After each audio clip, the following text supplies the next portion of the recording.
Release that witch eye by Ermo. Chapter 381, Evelyn's Resolution. Roland was frightened by the sentence, "We don't have much time left," but he was a bit relieved after hearing the full explanation. Don't stop in the halfway.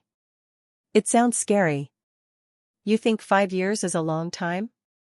Agatha frowned and said, the timing was accurate at the first and the second battles of divine will. I don't know why the cycle has now been shortened, and it may become even shorter. I thought you would say the bloody moon would come this winter, Roland shrugged and replied. According to the current research and development plan, he would be able to universalize the new firearms throughout the whole army in 1 year. As long as the enemies were not impervious to blades and spears, they still had a chance to win the war. The only thing he needed to pay attention to was that the construction of the territory should be developed to an extent where it was able to support a long-lasting war. This required its land, population, and resources to be all at a high level, and that the territory had sufficient strategic depth to allow people to retreat temporarily and recover upon a defeat. Therefore, the difficulty did not lie in weapons, but in the establishment of 2 to 3 industrial cities to constantly provide population, ammunition, and food. Logistics guaranteed a victory, while staff guaranteed logistics. In the end, he found what he needed most were still reliable leaders, cadres, and clerks. Without these, even he had unified the kingdom of Grey Castle, he still could not integrate it into a war machine, and the nobility would probably drag him down. It's indeed true that a country capable of waging a war always has a high level of educational popularity. What's this weapon called? Agatha suddenly changed the topic. Back then, I remember you called it 152mm Stronghold. Stronghold standard artillery, Roland added, there'll be naval artilleries in the future.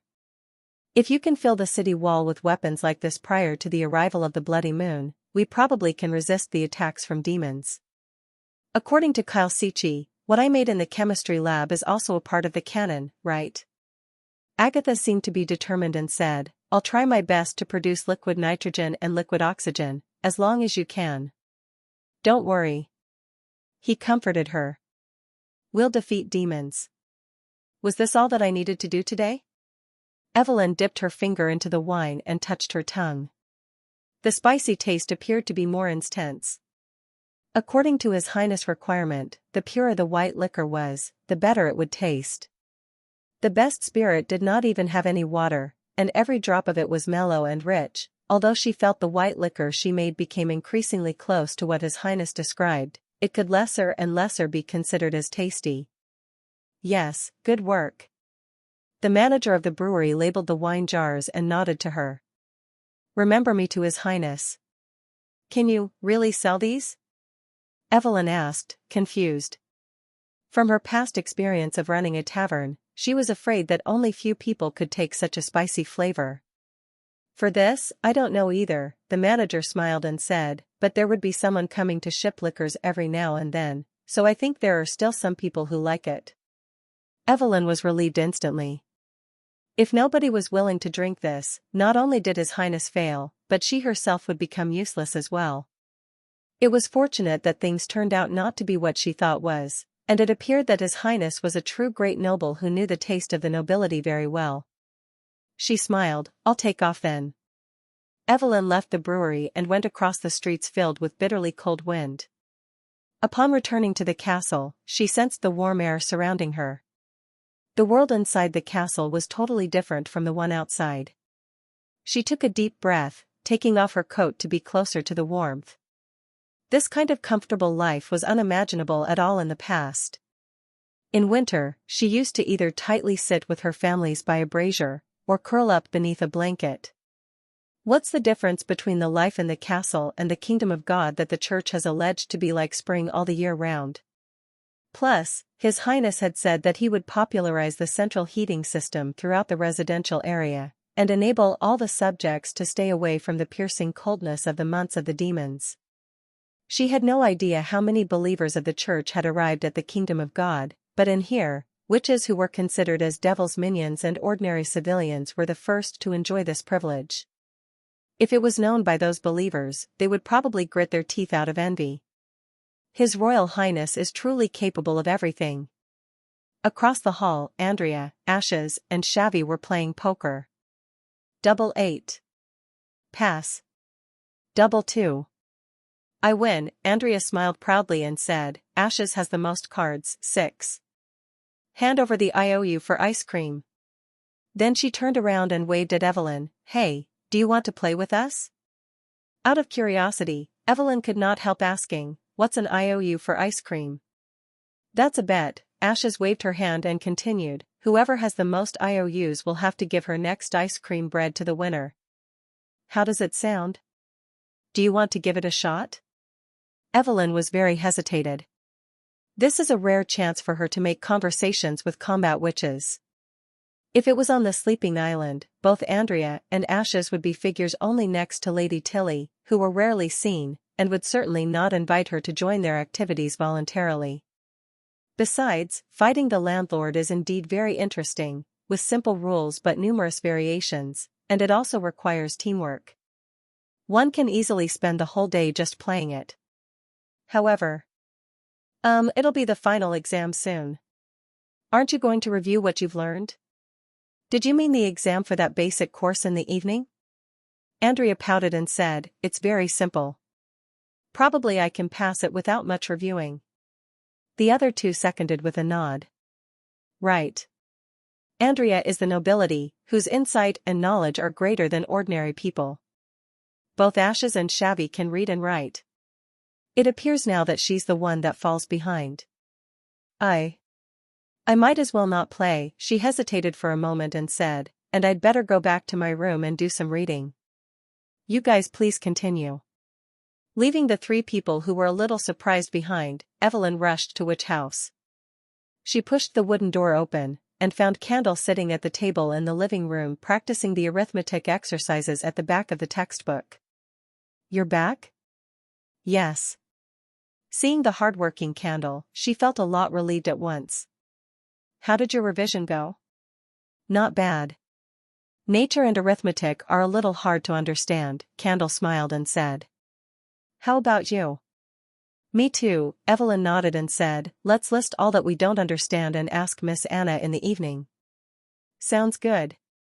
According to Miss Scroll, these books were written by His Royal Highness himself, and they were part of his knowledge in his head. If she mastered them, did it mean that she would also possess one part of his almightiness? Evelyn thought in secret that although she couldn't change the ability she was born with, at least she could achieve progress in this regard by working hard. Even if the nobles no longer liked to drink spicy white liquor, she could still work as a teacher in the territory rather than being useless. To this end, she pretty much read the textbook and studied those difficult phrases and equations whenever she had time, and she had become a frequent visitor of Anna, Scroll, and Wendy's room. She had the lowest score during the last test, but she firmly believed that it would not be the case this time. Let me set an achievable goal first, I want to exceed Maggie, she said to herself. Chapter 382, Final Exam. The day of the final exam soon arrived. In the hall, the witches sat in neat rows as they waited for Teacher Scroll to distribute the test papers. Meanwhile, Andrea was elegantly trimming her nails with a clipper. She was already thinking about dinner. According to His Highness Roland, the first semester of school would conclude as soon as the exam was over.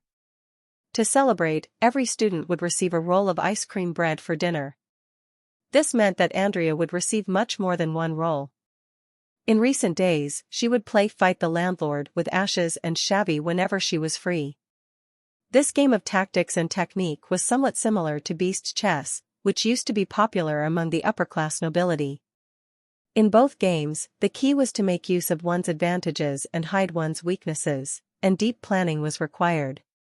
She would often brag about never having lost a game of Fight the Landlord to Lady Tilly and, even more so, Ashes, and she was indeed telling the truth. At the moment, she was owed 6 rolls of ice cream bread, of which 4 were from Ashes and 2 were from Shavy. In other words, whenever His Highness arranged this delicacy as dessert, the two of them would have to give their portions to Andrea. It was going to be a bumper harvest for Andrea. She would be able to enjoy 3 rolls of ice cream bread for dinner, which would be finally enough to satiate her craving. Naturally, she was also confident about the exam. As soon as she heard that there would be an exam, she asked Sylvie about the previous test and even attempted the questions on her own.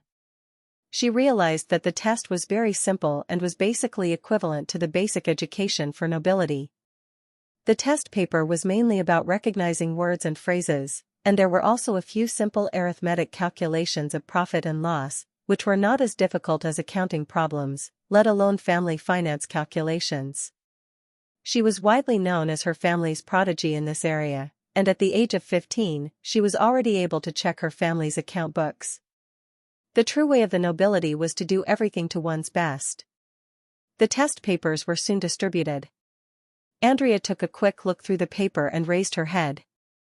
The test consisted of 3 question sheets, which were each labeled separately as Kingdom Language, Basic Arithmetic, and Elementary Nature.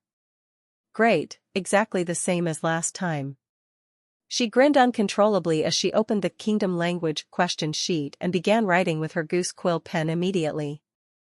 Within 15 minutes, she completed the questions on the first sheet. Although the range of vocabulary was greater than that of the previous time, and there were a few unexpected segments such as reading comprehension and filling in the blanks, the test remained easy for her.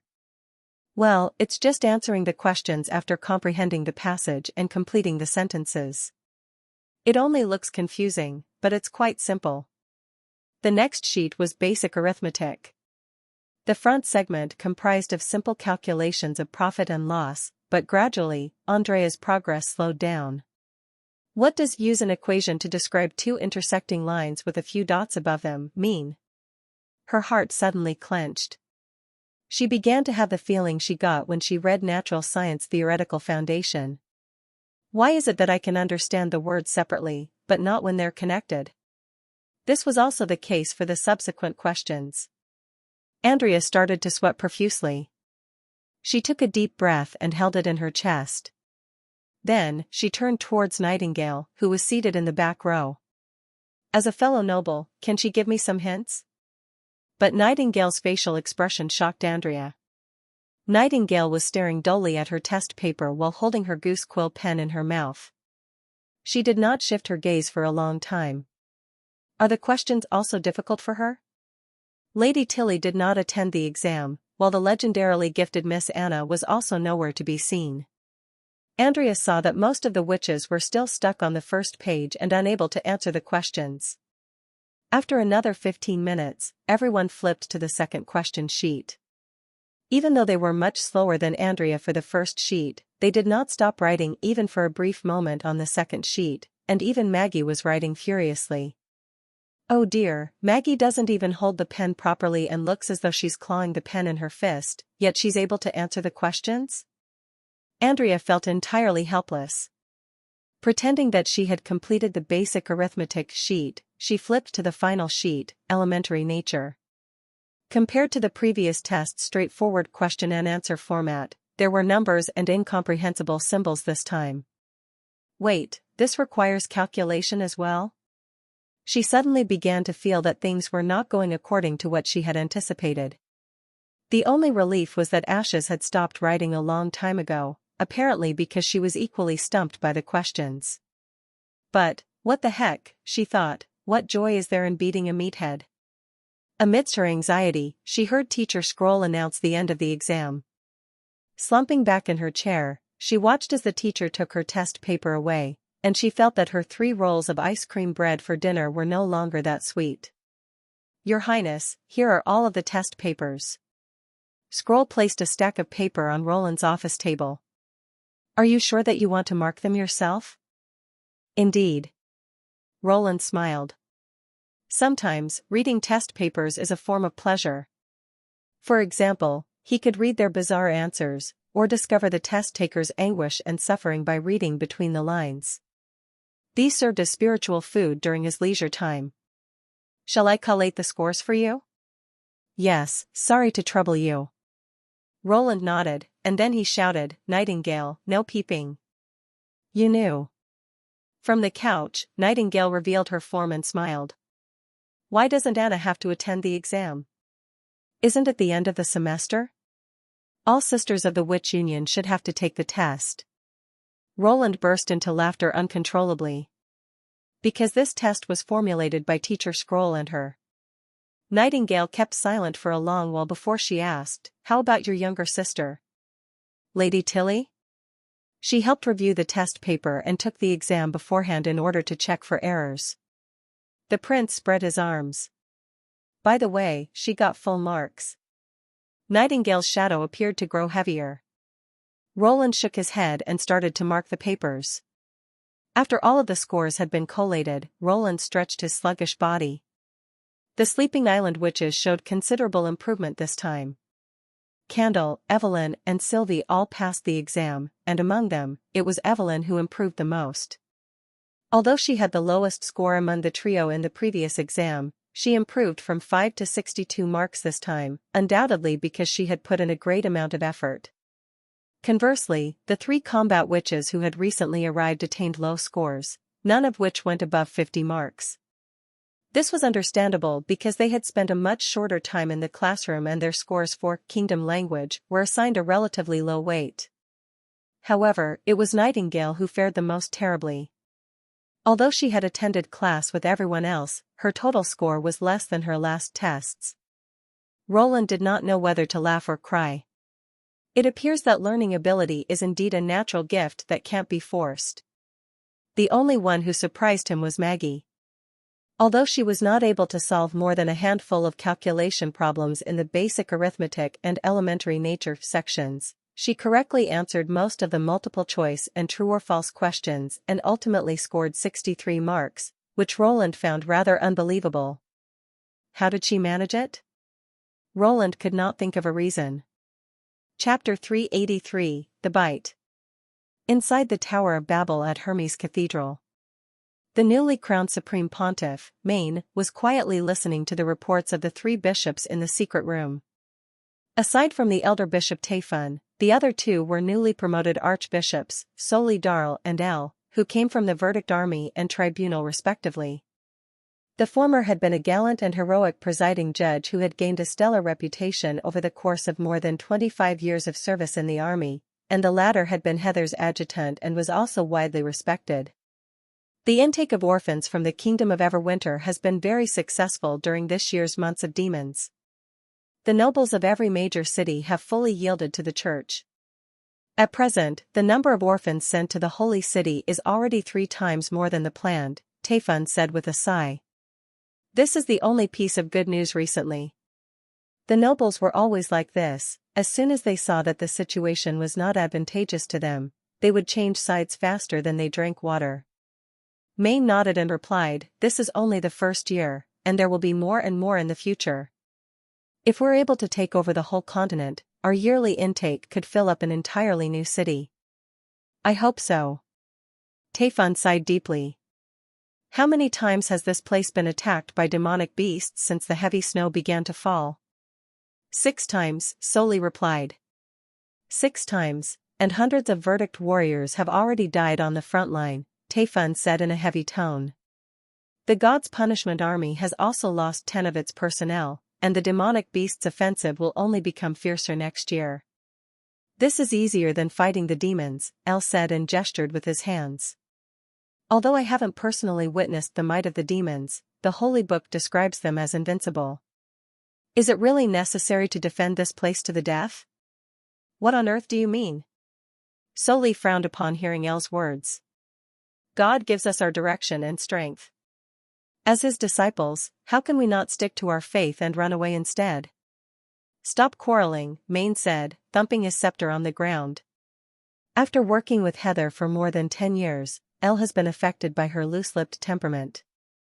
As he watched Soli and El bicker, he could not help thinking about the partnership between Tayfun and Heather in the old times. He glanced at the old bishop, only to discover that the latter was glancing back at him, as if they were thinking about the same thing. "Our ultimate goal is to sustain the human race, and the only way to do so is to defeat our enemies." "Understood, Your Holiness." The 2 bishops bowed their heads in respect. Although, even he himself was not sure if they could defeat the demons by maintaining their position and defending Hermes. Maine suddenly thought about O'Brien's entrustment and felt his shoulders grow heavy. The fearful beasts of hell had already appeared, and the demons would arrive in 5 years. Maine would get to witness the next battle of divine will while he was alive, but unlike O'Brien, he would not be able to entrust his duties to a successor. He could neither sleep nor eat well whenever he thought about this. In truth, he had also thought about leaving a way out for himself. When Garcia's Black Sail fleet was captured, Maine did not order the ships to be burned nor execute all of the rebels, but instead locked them behind bars. Apart from executing a few of the fleet leaders together with a large number of scapegoats who were actually commoners living in the slums, most of the fleet crew were kept alive and were presently locked up in the harbor of the Kingdom of Everwinter by Maine's most trusted subordinates. If the defensive line is completely broken, the fjords will become the final refuge, even though retreating to those islands will mean that mankind is near extinction and has no chance of redemption. At least I'll be able to live out the rest of my life. After all, hasn't mankind already done everything it could and not been able to defeat its enemies in 2 attempts? In the subsequent discussions regarding how the church should expand and how to stabilize the governance of the Kingdom of Wolfheart, Maine did not pay much attention. He waited until the 3 bishops finished discussing before saying absent-mindedly, "We'll do as you 3 have said. That'll be it for today's meeting." "Yes, Your Holiness." The 3 bishops hurriedly stood up and bowed. Maine left the secret room and made his way towards the pivotal secret area together with his guards. According to the plan, a new batch of Verdict Army soldiers were to be converted to members of the God's Punishment Army today. This was what he was truly concerned about. Whether it was standing their ground or retreating, these powerful warriors were guaranteed to follow his orders. However, before this, he had to handle another problem. He passed through the stone steps and entered the pivotal secret area. Then, he turned into the long prison corridor that was situated in the middle of the area. The last time he was here, it was to secretly execute the King of Grey Castle, Wimbledon 3. The long corridor was extremely deserted. The rosin torches that were placed on both sides of the corridor emitted a dim yellow light. The far end of the corridor was covered in darkness as if it was the entrance to a bottomless abyss. Many people who had been imprisoned here never saw sunlight ever again. Maine walked towards cell number 85 and signaled to his guards to open the door. The thick wooden door gave out a harsh grinding sound. Then, fits of wailing and crying were suddenly heard. When the cell door was closed again, these fits were shut out on the outside. Through the iron railings, Maine saw Zero's figure. The pure witch's back was facing the entrance. Her upper body was bare, while she was handcuffed to an iron bar overhead that forced her to tiptoe at all times. A dozen fresh lash marks were visible on her white-skinned back, but the streams of blood that flowed downwards had already solidified. "How does the tribunal sermon whip feel?" Maine asked. "I hope that this teaches you the meaning of obedience." Zero groaned softly as if she had just awakened from a dream and turned her head meekly. "So the Supreme Pontiff has come. Do you mean obedience towards you, or towards other bishops?" Her frivolous tone made Maine frown. However, his displeasure diminished when he reminded himself that he was currently the Supreme Pontiff, which was very different from his previous position as a bishop. "After this lesson, she should understand that I can decide whether she lives or dies. Obedience towards me. And when I ask you to assist another bishop to complete a mission, you have to obey his orders. Is that all?" she asked noncommittally. "If this is what you demand, I'll agree to it." "Release her handcuffs," Maine ordered a guard. Having been handcuffed up high for a long time, Zero's hands seemed to be dislocated, and they dropped down as though they did not have an ounce of energy left. The Pope picked up Zero's clothes using his scepter and tossed them on her shoulder. "I have a task for you. Follow me." Zero allowed her clothes to dangle on her shoulder and nonchalantly followed Maine out of the long prison corridor. This year's months of demons could be as long as 5 months. This is a daunting challenge for the Holy City, and even more so for other places that are affected by the months of demons. Maine walked to the border of the trap area, and then passed through a narrow iron-walled passageway and arrived in front of the elevator cage once again. Ever since he was crowned as the Pope, he had been busy with the various matters of the church. This was the first time he stepped foot in this place as the ruler. I order you to follow the other pure witches to the kingdom of Grey Castle and kill the rebels Timothy and Roland Wimbledon by taking advantage of the disorder brought about by the heavy snow. Is that understood? As the door of the elevator cage closed, the clicking sound of the capstan rotation was heard overhead and the elevator began to descend slowly. But Maine didn't hear Zero's reply. Damn, the whipping hasn't taught her to obey. With a sullen face, Maine turned to look at Zero, only to see her smiling with a dangerous glint in her eyes. Then, he saw a beam of bright light heading straight at him. Chapter 384, Sin and Redemption. After the darkness disappeared, Maine found himself standing in an empty square. Everything in front of him seemed vaguely familiar: short houses, a monastery still in construction, and a new stone church. The dirt floor was dry and firm without a trace of snow, the sun was peeking through the clouds, and a warm breeze kissed his cheek. It didn't feel like the months of the demons at all. Wait. He suddenly realized. Was this the old holy city where I first became a believer? At that moment, His Holiness O'Brien was hosting a cleansing ritual on the square. So this is the most prominent place in your memories, said Zero coldly from behind him. It's a pretty nice place. The pure witch. His fragmented memories suddenly came together, and he felt a fit of rage come over him. He turned around and glared straight at her. Zero, are you insane? How dare she use her powers against me? Also, why doesn't the God's Stone of Retaliation that I wear have any effect? I know exactly what I'm doing. Zero smiled. It's you, who is still confused. It's all right. There's more than enough time in your subconscious world for me to explain this to you. Maine was familiar with Zero's power of the soul battlefield, which allowed her to battle the possessed victim using only her mind, and the victor would gain everything, while the defeated would lose it all.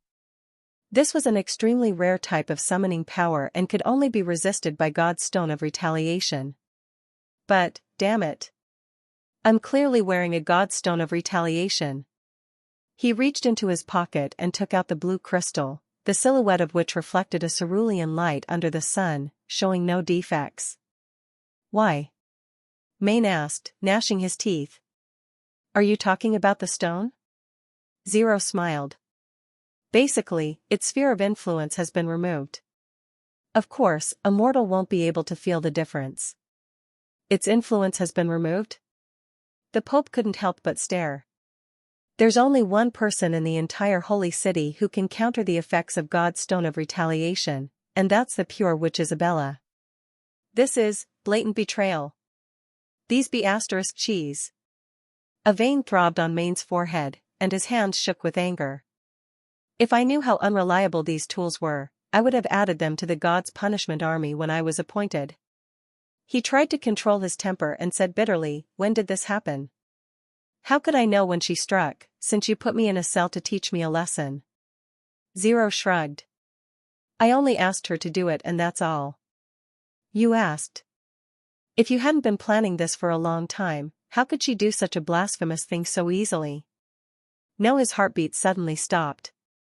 Even the two of them wouldn't be able to pull this off. After he became the Pope, he moved into the bedroom that used to belong to His Holiness O'Brien, which had all kinds of booby traps and verdict warriors standing guard at all times.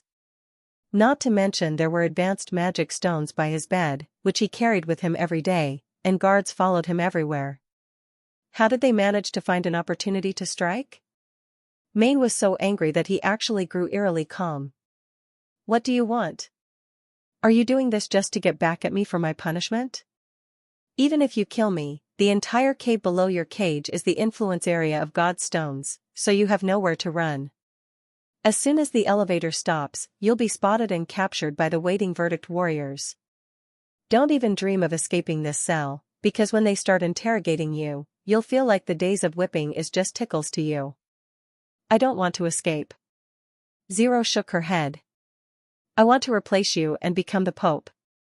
Maine was stunned. He had predicted all kinds of reasons, but he never expected to hear this answer. A pure witch as the Pope? You have quite an imagination, since I'm the one who was crowned as the Pope in front of all our believers. If you kill me, do you think they would accept you? I don't need to appear in front of everyone because I can just have a mouthpiece to act as the Pope, said Zero unconcernedly. See, His Holiness O'Brien also stayed in the pivotal secret temple most of the time and would wear a mask on the rare occasions he came out. Under these circumstances, who could tell that the Pope was actually someone else? You won't be able to keep up your ruse for long. Didn't you hear what I just said? As soon as your cage hits the ground, when the verdict warriors realize I'm not here, they'll immediately arrest you. Maine roared. If you let me out right now, I can still forget that you ever did such a reckless thing. As soon as the Battle of Souls begins, it won't ever end, said Zero with a smile.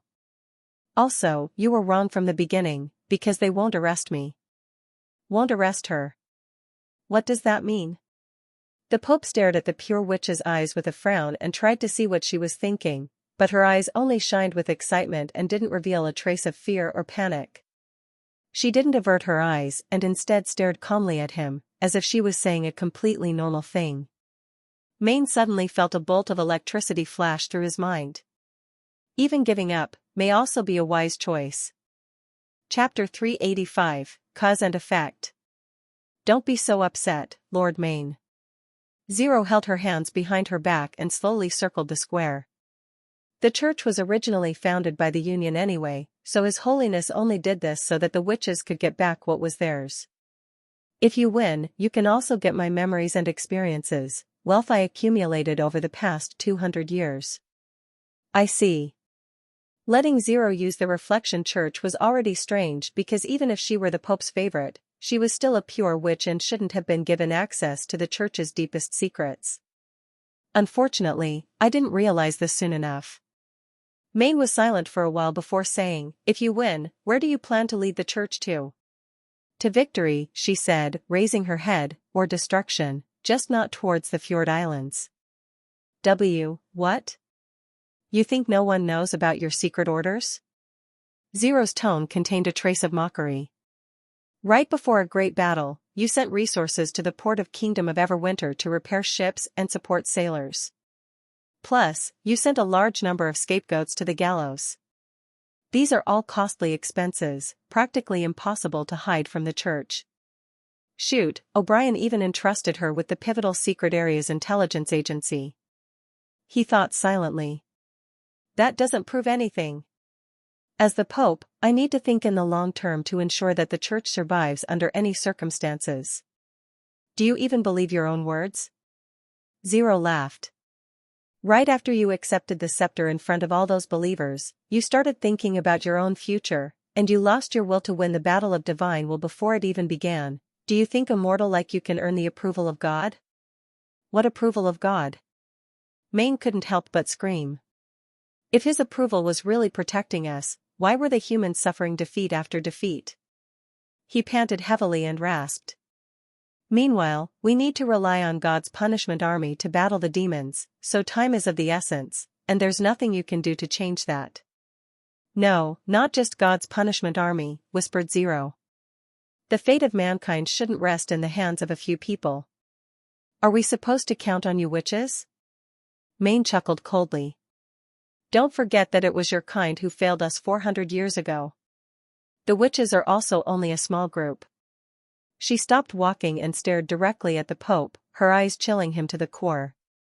This battle will decide the survival of all of the mankind, so everyone needs to be involved. Men, women, the elderly and children will all become honored warriors and join the fight against the demons, or else, they'll all die. That's absurd. You plan to send those civilians who are scared senseless by demonic beasts against actual demons? You must be out of your mind. Maine suddenly stopped, as he realized she wasn't joking and was seriously sharing her plans with him. The only way to give civilians the ability to fight was. You want to feed all of them pills of madness? He asked in disbelief. One enchanted person is no match for a god's punishment warrior, but what about 10? Zero turned her head and asked. Not only is there currently a steady supply of demonic beasts running rampant, but the pivotal secret area might also be able to invent a few new formulas. 5 years later, the church will have a supply of around 3 to 4 million pills. What does this mean? She paused. It means that besides God's punishment army, the Holy City can also send out an army of millions of maddened men to participate in the battle against demons. You're insane. Insane? You're the insane one for not taking the Battle of Doomsday seriously. The Pure Witch suddenly roared. Both the Union and the Church used small groups to fight against their enemies full force, which is why they failed.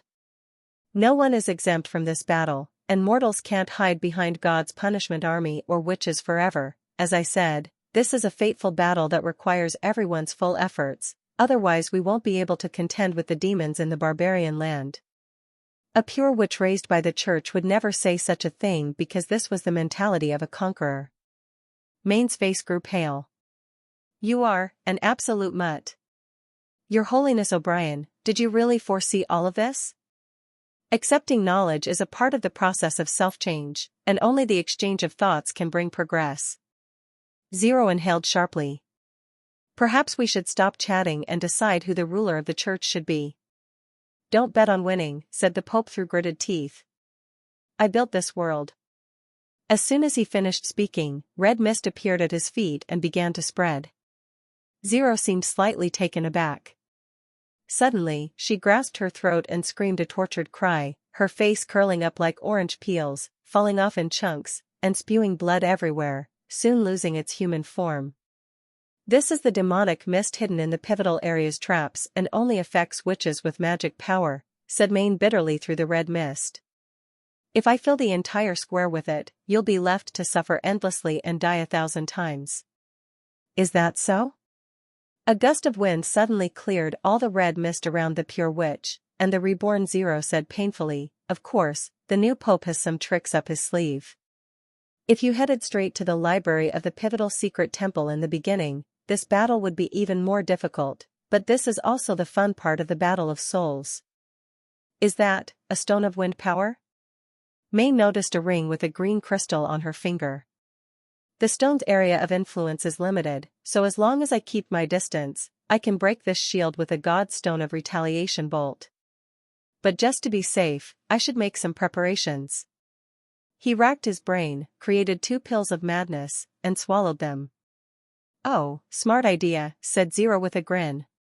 Your biggest weakness is in your fighting ability, so the dual-colored pill can increase your strength, agility, and pain tolerance, so it's much harder for me to attack you from afar with weapons such as crossbow bolts. Maine ignored her, moved to an area unaffected by the magic stone, and focused on creating a god stone of retaliation. The pills of madness were kicking in, and he felt his strength increase rapidly and sight become very clear. When he created the god stone of retaliation, it would make the most effective weapon against the witch, and she would die of erosion by the red mist if she tried to attack him. She's also making her own weapon. What is it? A pair of long swords? It makes sense to have bolts, but what does she need swords for?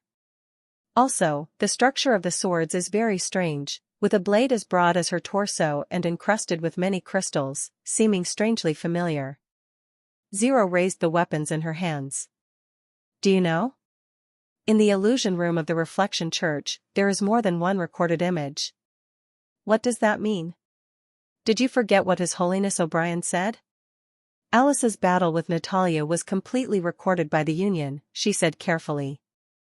Besides absorbing memories, watching and learning are also talents of mine. As she said this, the crystals on the swords lit up one by one, as if they were signaling something. And then a bright golden light emerged from the swords and ripped through the red mist, shooting straight into the sky. The sky also seemed to respond to this power by shooting down thousands of bolts of light. What kind of ability is this? Maine stared in shock. Before getting the answer, he was surrounded by an engulfing golden light, which seemed to tear the entire world apart. The cage fell slowly to the bottom of the godstone cave. Zero threw the clothes on her shoulder onto the ground and walked out of the cage. The scars from whippings had all disappeared from her back, as if they had never been there. The verdict warrior standing guard lowered his head respectfully and handed her a prepared golden robe, the clothing signaling the highest authority in the church. With the help of many attendants, Zero put on the baggy robe and walked straight to the pivotal secret temple, not sparing even a single glance.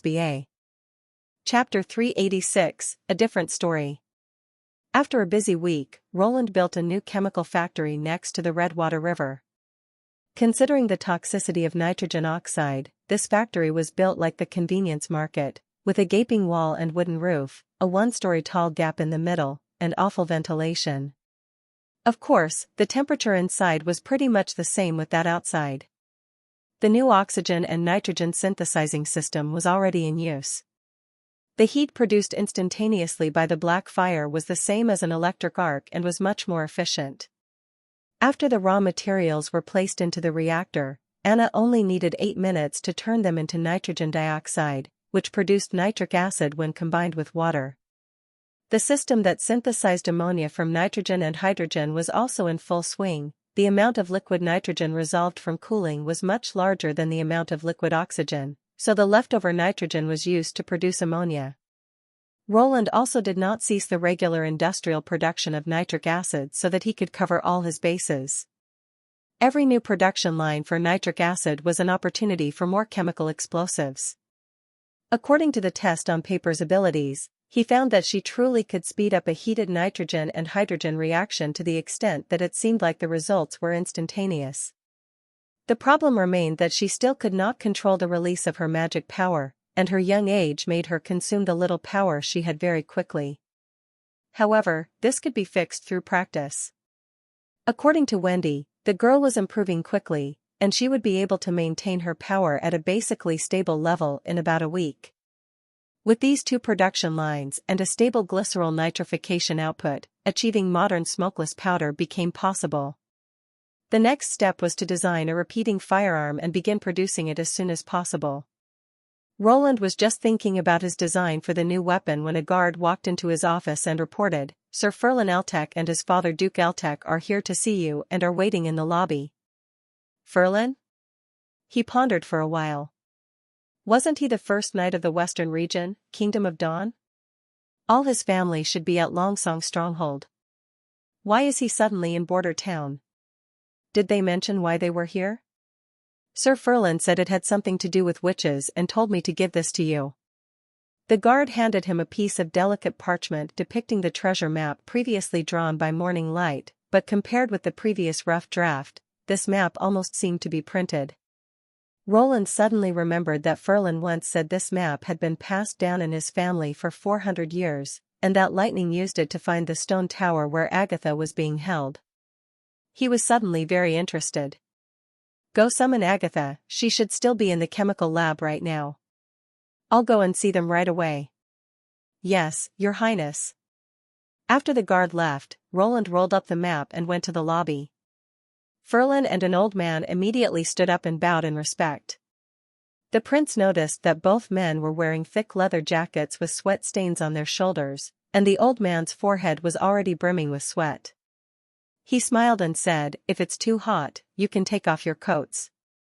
There's heating in the castle, so it's much warmer in here than it's outside. Don't make yourself sick." Heating? Ferlin was stunned. It's a new type of heating equipment that's much better than a fireplace. Roland didn't waste time on explaining and instead directed the subject to his visitor's intentions. "I heard you came because of the witches?" "Yes, Your Highness," said Morning Light, nodding furiously. "I met a woman with blue hair at the convenience market." He briefly summarized his experience during the past few days. "When I returned home, my father told me about my family's history, and I thought that she might be a witch." "I see." Roland was shocked to hear his story. He didn't think that Agatha's family had any mortals who survived till now. "There's such a witch at Border Town, and her name is Agatha indeed." Duke Eltec bolted out of his chair in excitement. "Then could Your Highness let you meet her?" Roland nodded with a smile. "Of course, she should be on her way to the castle right now. Also, considering that she's a witch, I think you should do her the courtesy of taking off that god's stone of retaliation you're wearing." "Ah, you're right." The Duke hastily removed the stone from his shirt and placed it on the table. There was no such courtesy in Tequila 400 years ago, and witches weren't hunted like animals by the church yet, Nightingale whispered in his ear. "This stone is nothing but research material for Agatha. This way, you can determine whether they're telling the truth or not, Roland said, hiding his smile. He felt Nightingale lightly pinch his neck. Liar. Why do you summon me back? Agatha pushed through the lobby door and demanded. The battle of divine will is looming and I need all the time I have to produce weapons to fight, in battle. She fought down the word demons when she noticed the strangers. If it isn't important, you can just send someone to tell me. After working with the chief alchemist for a long time, she started to sound a little like Kyle Sichi, and her tireless attitude in serving border towns' production industries made the town leader Roland feel a little guilty. He cleared his throat. Ahem, this is a very important matter. Do you remember, when Tequila was on the verge of collapse 400 years ago, that one group of servants was separated from you and followed the masses to the south of the impassable mountain range? I think so. Agatha took off her hat, which was covered in snow, and tossed her blue hair. What kind of important matter is this? It happened a long time ago. When she showed her full appearance, Ferlin and the Duke gasped, and the Duke immediately kneeled in front of her. You really are Lady Agatha. And you are? Agatha frowned. I'm a descendant of Kagger. Do you still remember that name? The Duke asked, looking up expectantly. Kagger, of course. I gave him that name. She shrugged her shoulders. I purchased 2 mortal servants and named one calf, who was the head of my family guards, and the other Kagger, who was my housekeeper. She paused slightly. So you're the descendants of that housekeeper who snuck away with my magic stones and experiment notes? Snuck away? The Duke stared in shock. No, he. Get out. Agatha's face darkened. I don't ever want to see you again. Chapter 387, Inheritance. The witch left the hall as soon as she was finished talking and gave the 2 men no time to explain. Roland turned his head slightly. Can you tell what's going on? Both sides are telling the truth, Nightingale whispered in his ear. Roland pondered this for a bit and quickly guessed what had really happened. What was spoken truthfully wasn't necessarily the truth, but only what one thought was true. It seemed that the issue lay in their family history book. Since you came all this way from Longsong Stronghold, don't go back so soon. Stay in Ferlin's house for a couple of days and tour the scenery of this town. Roland turned to the confused Duke. I'll try to reason with her, and maybe you will get to talk again. Is that true? The Duke was shocked, but he bowed his head and said, Then I must trouble your highness. By the way, where are the magic stones and ancient books that you brought? There are more than 10 boxes on our boat. Great, let's bring them all to the castle, Roland said, nodding. I think she'll soften up a little after seeing all of her things that survived for over 400 years. After dinner, the prince called Elsa to his office. You should give Duke Eltec a chance to explain himself. He told her the Duke's entire story. No matter what your housekeeper did, this man is trying to return your belongings to you, and he may even be trying to right his ancestors' wrongs. My housekeeper deceived his descendants, so this man doesn't owe me anything. Elsa pouted. Also, which families mean nothing now. They belong to the nobility of the western region, right? If I accept them, it would make things difficult for you, because you want to seize all the ruling authority of the western region for yourself, don't you? Roland was shocked that she even considered this issue, and he shook his head with a smile. All right, that makes sense. But you don't seem to blame them. I shouldn't place my anger towards a mortal from 400 years ago onto his descendants, especially if they don't know what happened. Spoken like a true enlightened member of the witch's kingdom. Roland thought. Whether it is towards mortals or accepting new things, she always has a positive outlook. To me, this is no doubt an outstanding mindset, but it was probably a rare one in Tequila, so it's no surprise that she was rejected by other witches in the Quest Society. In that case, I'll explain it to them, he said, smiling. Do you have any interest in going through your belongings? Elsa rolled her eyes and scoffed, They're not mine. They're the Quest Society's belongings. All the boxes were brought to the castle basement. Beside Elsa, Roland also invited Tilly, Silvio, and Anna. The boxes were opened one by one under Silvio's watch. 10 out of the 15 boxes contained magic stones. Roland picked up a fist-sized crystal and clicked his tongue. You said that they were all transformed from God's stone of retaliation, so a stone this big must be worth 200 or 300 gold royals. 200 or 300 gold royals? Elsa said, unimpressed. Magic stones can only be produced by chaos beasts, so every piece is practically priceless. What kind of magic stones are these? Tilly asked. They don't seem easy to carry. Stones of light. Elsa pressed on the stone in the prince's hand and channeled her magic power into it, causing a pale yellow light to stream out of it, which quickly exceeded the light of a torch. When the blinding light became too much to bear, she finally lifted her hand. More than half of these are stones of light. Besides the ones produced by the chaos beasts, the rest were all battle spoils we gained from attacking devils' towns. How were the magic stones made into different sizes? Anna asked curiously. If they were all God's stones of retaliation, then they couldn't be cut with magic power, but the block of God's stone of retaliation was extremely hard and couldn't possibly be cut with knives either. An entire block? Elsa was stunned. Are you talking about the God's stone of retaliation vein? It's right under border towns' mines. Roland explained the story of the treasure map. Its surface is very hard, and even a flintlock can only leave a tiny dent in it. I see. She couldn't help but smile. You used this map to find my laboratory tower. Yes, it really was used by the Quest Society to mark the God's stone of retaliation vein and was a chosen location for the next holy city. Holy city? Everyone asked surprisedly in unison. Why else do you think there would be hundreds of cities on the fertile plains, but only 3 holy cities? She lifted the corners of her mouth. These supposed holy cities are all built on top of God's stone of retaliation veins. We needed a lot of God's stones of retaliation to research the relationship between magic power and magic stones, and also to prevent large-scale damage and conflicts between witches. So you were planning to build a new holy city on North Slope Mountain? Roland asked in surprise. Yes, if we weren't defeated so quickly in the Battle of Divine Will.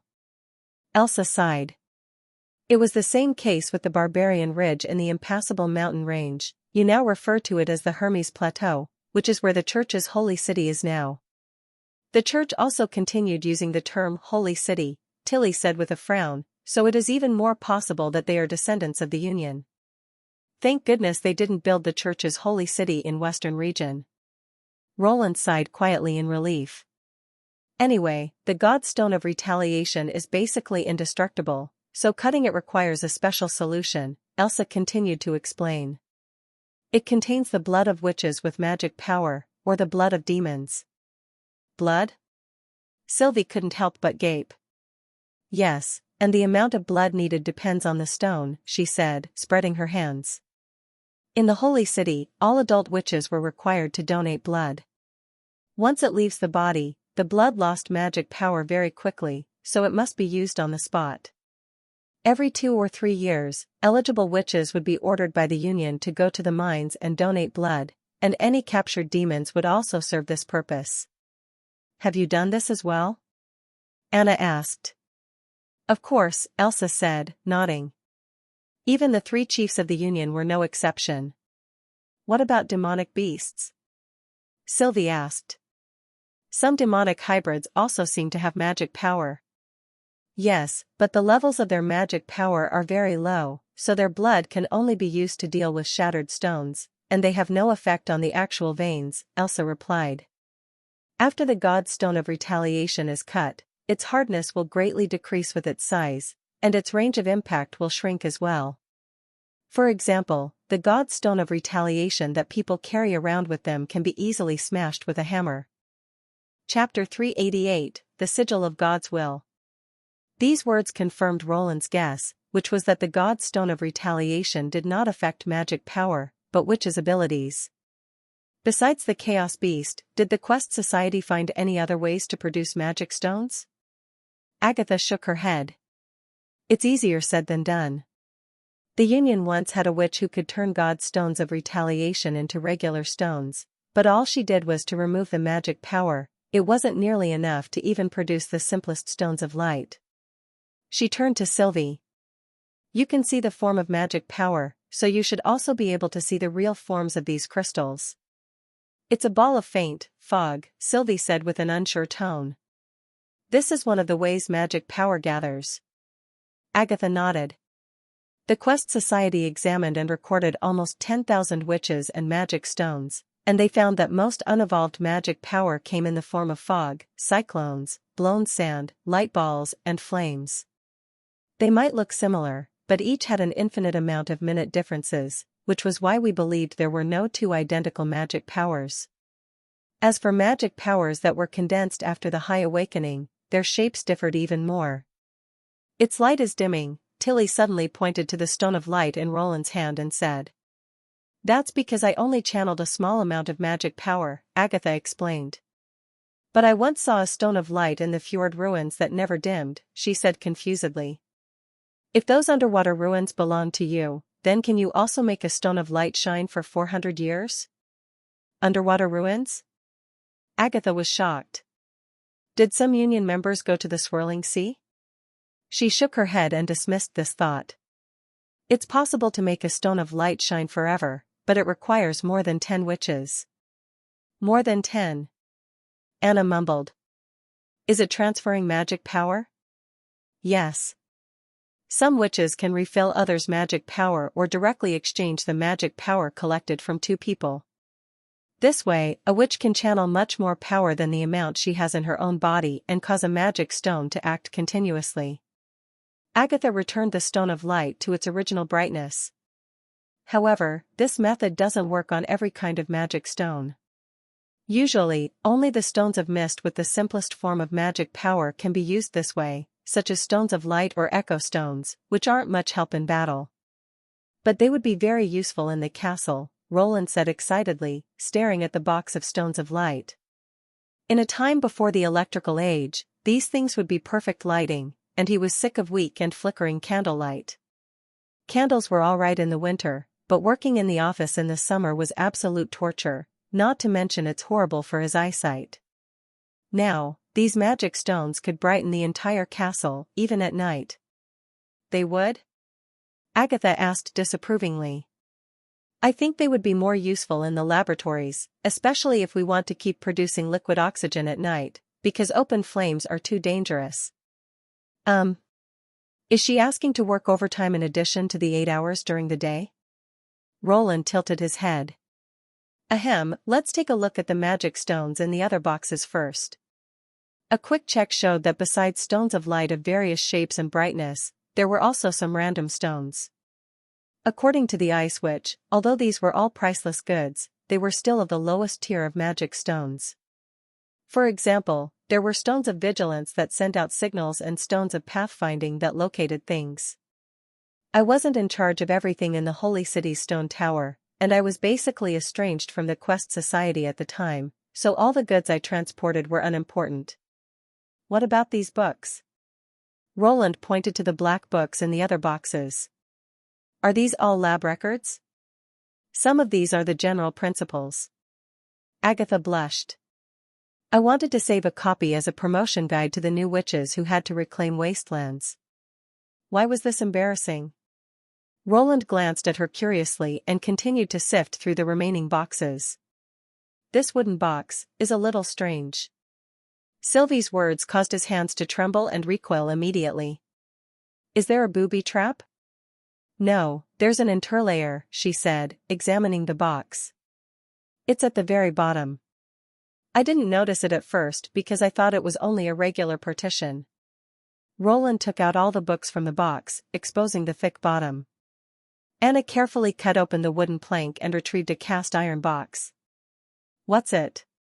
Roland curiously opened the lid and saw a thick metal plate encrusted with 4 colorful crystals. Its design revealed that it was obviously very unique. Perhaps the Quest Society did leave you with some valuable objects after all. Agatha gasped. This can't be possible. Her dramatic reaction confused the other 4 people, and Roland immediately put the metal plate back into the box. What's wrong? This is the sigil of God's will, the Ice Witch said in disbelief. How did Kagger manage to get his hands on this? She rechecked the box a couple of times. Did he steal it from the other witches in the Quest Society? Maybe his fleet was attacked and someone entrusted him with it, Roland guessed randomly. It's been 400 years, and it doesn't matter who the box belonged to. What on earth is the sigil of God's will? Some magic stones, when pieced together, can have extra abilities, alter their magic powers' properties, or increase their effects. This was the most important topic of research for the Quest Society. Agatha carefully scooped up the silver plate. Magic stones that are pieced together are called sigils, and the sigil of God's will is the most powerful kind. Its magic stones all come from senior demons, and there are only 3 or 4 of its kind in all of Tequila. Roland couldn't help but whistle in awe. How powerful is it? It can wipe out your entire castle. The prince choked in shock. Don't worry, it also requires an alarming amount of magic power. The more magic stones are on the sigil, the harder it is to activate. Agatha closed her eyes, and 2 of the magic stones on the metal plate began to glow, while the third remained dull. After a while, she seemed to be exhausted and let go of the plate, panting. The only witches who could use the sigil of God's will were the Union's 2 chiefs. You mean Transcendence? Agatha nodded. Roland thought for a while and said, "Let Anna have a try." That's useless, Agatha said, shaking her head. Extraordinaries use their magic power differently from ordinary witches, basically practicing all the time. Once they evolve, the amount of magic power in their bodies will greatly surpass. What? Everyone saw that as soon as Anna touched the sigil, the 4 magic stones immediately began lighting up one by one, and the edges of the metal plate began streaming with a gold light that looked like lightning. The gold light became more and more intense, and the sigil shone like the rising sun. Let go of it right now. Agatha screamed. The light immediately vanished as if it had never even appeared. Anna let out a gasp and gently placed the sigil back into the iron box. It does use up a lot of magic power, so I can probably only use it twice. The basement was dead silent. Chapter 389, Entrust. Duke. Eltec, dinner is ready. Irene opened the room door and bowed rigidly. Her voice sounded more restrained than usual. This was the first time Ferlin had seen his wife behaving in such a manner. Even when she met the prince, she was not as nervous as this. Father? He raised his voice and glanced at the knight who had not spoken a word since he returned. Ugh, Duke Eltec blinked his eyes as if he had just woken up from a period of meditation. Come and eat. The dishes placed on the small dining table were especially sumptuous. To Ferlin, it was apparent that his wife had made a trip to the convenience market. He looked at her and smiled, as if to praise and encourage her. He started the dinner by slicing the bread as usual and then proceeded to divide the main course into 4 equal portions. Apart from the 3 of them, there was also Irene's friend, May. Earlier, when he came home, he saw May discussing the content of a drama with Irene. After he introduced his father to the 2 of them, he expected that May would choose to leave, as most people would do. However, she did not, and instead, after making a simple bow towards Duke Eltec while revealing a frown on her face, she remained beside Irene. Even more uncommonly, she proposed that she should stay for dinner. Ferlin was boggled by all of this. In the past, when he wanted to thank her properly, he invited her several times to attend a banquet, but she never agreed even once. However, Morning Light had no time to think about all of this. Although on the surface he appeared calm and collected, his heart was in an utter mess. The first reason was that he was worried about what his father thought about his wife, and the second Agatha's attitude.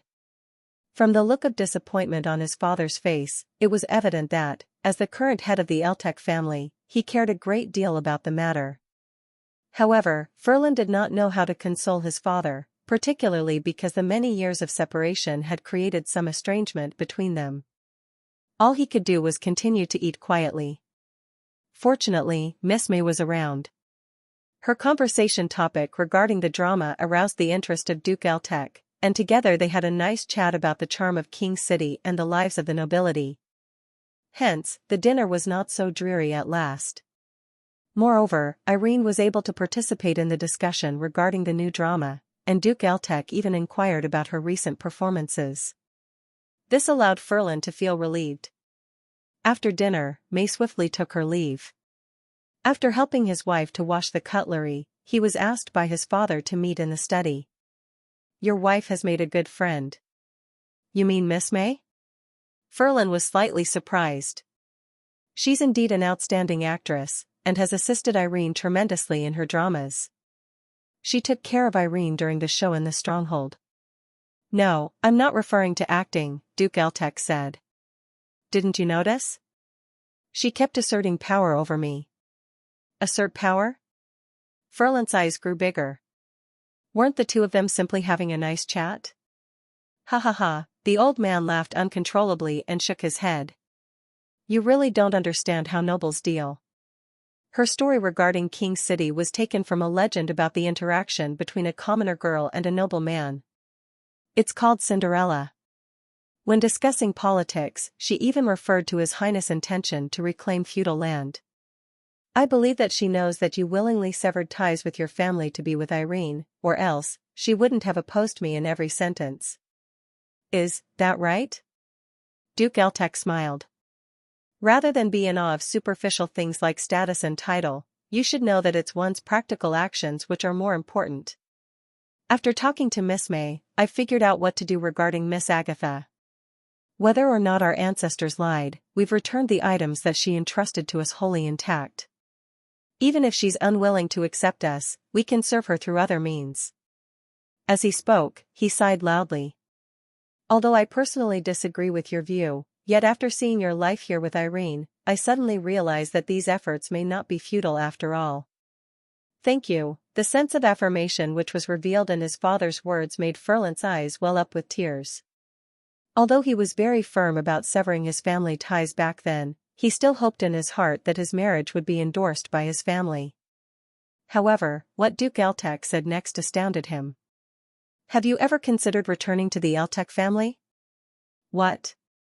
No, Morning Light was stupefied. He opened his mouth but did not know how to reply. Return to the family? Why would father suddenly mention this? The old knight said slowly, "Since you know that your initial decision was a mistake, it's not too late to turn back." After a long while, Ferland said caggily, "I feel that my current work is decent, and also the life in Border Town is. I'm not asking you to go back to become a knight in Longsong Stronghold." Duke Eltek interrupted. "You should understand what I mean." He then enunciated his words. "I want you to inherit the family." Kingdom of Dawn swallowed his own saliva. "But brother, Miso Eltek won't make a good successor," Duke Eltek said openly. "At first, he wanted to become a renowned knight in Western region just like you, but after the Duke's defeat, he lost his direction. As a family of the losing side, we should pledge our allegiances to the new ruler of the city, but your brother continues to keep in close contact with the other 4 big families, and I'm unable to change his mind about it. You should be able to guess the reason for this. Because he's sure of becoming the next head of the family." Ferland guessed. After he left the family, his father had no other option except Miso to succeed him. This was also probably why his brother gave him the cold shoulder when he returned to the family mansion after so many years. This has nothing to do with ability and knowledge. Ability can be developed and knowledge can be taught. But a suitable successor should know how to observe the current situation, his father continued saying. Lord Petrov has announced His Highness Roland's new policies. By also inferring from Miss May's drama in the Stronghold, which is titled New City, I suspect that he's going to shape the entire Western region into one entity soon. It's uncertain whether the 4 big families will accept this change, but the situation is definitely not calm. At this time, the most suitable thing for us to do is to observe the changes quietly, rather than be used by these families as pathfinding stones." Ferland had heard this news before. His Highness had never concealed his own intentions and policies, and in fact, he would publicize them to his people before implementing them. This included the plan to build Border Town into a city. However, he did not wish to participate in a contest over leadership of the family. Despite his father's words, Miso would definitely not take things lying down. Roland understood his younger brother's personality very well. Finally, he shook his head. Sorry, father. I'm not asking you to make a decision now. The knight gestured with his hands. After all, I'm still very healthy, and with me around, our family won't lose its direction. His smile appeared to have aged somewhat. If Miso could understand these, I wouldn't need to say so much. All I'm hoping for is that, should our family ever fall into some kind of trouble, you'll do us a favor, on behalf of your mother and me. This time, Roland was not able to refuse. Chapter 390, Winter. After Paper finished washing up, she wrung her towel and hung it on the snow-covered balcony. By leaving the towel outside for a day, it would freeze completely. Before she used it again, all she needed to do was to knead and pat it a few times, and then remove the remnants of ice. Of course, she could also remain warm indoors and use her magic power to vaporize the moisture on the towel, but that would reduce her number of daily practices. Paper was aware that her body's capacity for magic power was considered to be one of the worst among the witches, hence every drop of it had to be used wisely. Just as she completed the cleaning work, someone knocked on the door. Almost every day at this time, Big Sister Wendy would bring her to the castle hall to enjoy a hearty breakfast. Coming. Paper opened the door cheerfully. It was indeed Wendy who was standing outside. She proceeded to hug Paper lovingly and sniffed her cheeks. Excellent, you've cleaned up already. Hee hee. Paper grinned and held Wendy's hand as they walked towards the castle hall together. It had been nearly half a month since she came to Border Town, and she had become accustomed to the way of life.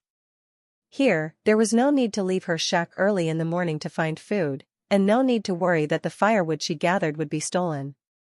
Aside from the time she spent filling her stomach and keeping warm, she could concentrate on practicing her magic power and acquiring knowledge. In the past, she could only imagine having such a life while chatting with her companions. A life where one had no worries about survival seemed to be reserved only for the masters and mistresses of the great noble families. Paper had never expected that someday she could also have this kind of life. Wendy's palms felt soft and warm, a feeling Paper had never experienced while living in the slums. In her present life, Paper felt that there were people who constantly loved and cared about her. She hoped that she could remain permanently in this warm and loving place. If it was only a dream, she would rather not wake up. As they walked into the hall, Paper noticed that the witches were not sitting at the long table and eating their meals as usual. Instead, they crowded around a wall and bawled incessantly. She blinked her eyes in curiosity, but was too embarrassed to ask Wendy what the witches were doing. However, the latter seemed to read her thoughts, and said, laughing, "Our sisters are testing out their fighting capacities." Fighting capacity? Paper was intrigued. What is that? It's something that was invented by His Highness eccentric rhetoric. Don't take it too seriously. Wendy bent her waist and lifted the young lady onto her shoulder. See that silver sheet of metal? It's said to be a relic from the Witches' Kingdom, which existed more than 400 years ago, and was used by extraordinaries as a battle weapon. Only those with strong magic power can summon its might. His Highness has placed it in the hall so that everyone can test the level of their magic power, or should I say, to satisfy the curiosity of our sisters.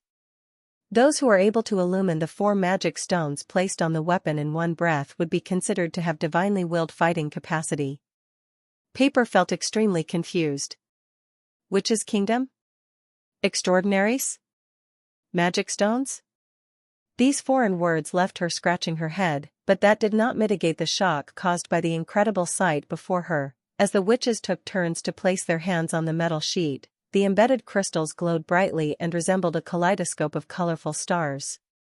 "I can illumine 2 magic stones," exclaimed Lightning, who was the same age as Paper. On her shoulder sat a stout-looking dove. Paper recalled that the bird was also a witch who was called Maggie around here. 2.5, coo. Pigeon cried out proudly. You actually did better than me? That's impossible. Do you want to try? Wendy laughed. I guess that you won't do very well now. You haven't learned how to imbue magic power into a magic stone, let alone summon a sigil. But, His Highness has stipulated this as a required course for witches, and therefore, you'll soon be given a stone of light to use for practice. Would it be as crystal clear and shiny as these gems? Paper was suddenly excited. She looked at Wendy and nodded. I'll practice really, really well. Good girl. Wendy laughed and rubbed the young child's cheeks. Eat first, then you'll have the energy to practice. After finishing her oatmeal, Paper returned to the witch tower and began her daily practice. Wendy had told her that everything on this earth was formed of tiny balls which the eyes could not see, and material changes were the result of these balls separating and bonding. One's abilities could only accelerate these processes, rather than simply, for example, melting ice or cooling hot water. Although she was not able to understand the meaning of Wendy's words, she conscientiously followed Wendy's request. She would feel the magic power that was contained in her own body and released it as evenly as possible. From her earlier years living in the slums, she understood that the fact that she was now able to live a good life was because His Highness required the power of witches. This was her only worth, and therefore, if she did not want to be abandoned, she had to work hard. Suddenly, Paper felt a twisting pain in her abdomen. Magic power was vibrating inside her body and seemed like it wanted to burst out, causing her to groan uncontrollably. What's the matter? Wendy, who was by her side, asked. No, nothing. She shook her head. Just now, my magic power felt like it wanted to break free. Break free, Wendy pondered for a moment. Do you remember when you became a witch? It was probably winter, Paper said softly. I cannot remember the exact date. It's now the end of autumn, and winter will be here in a few days. Wendy's smile disappeared. As we near the day of awakening, our body's magic power will become active as a form of bite. Take a rest first. I'll call Nightingale over. She'll be able to see the changes of your body's magic power. She walked to the door, then turned back and added, Don't worry. For a witch from Border Town, this is not a life and death issue. Wendy's prediction was confirmed. After 3 days, Paper was about to have her second day of awakening. Lying on her large bed, she looked around at the circle of witches that had come to visit her. Listening to their gabble of comforting words, she suddenly felt like crying.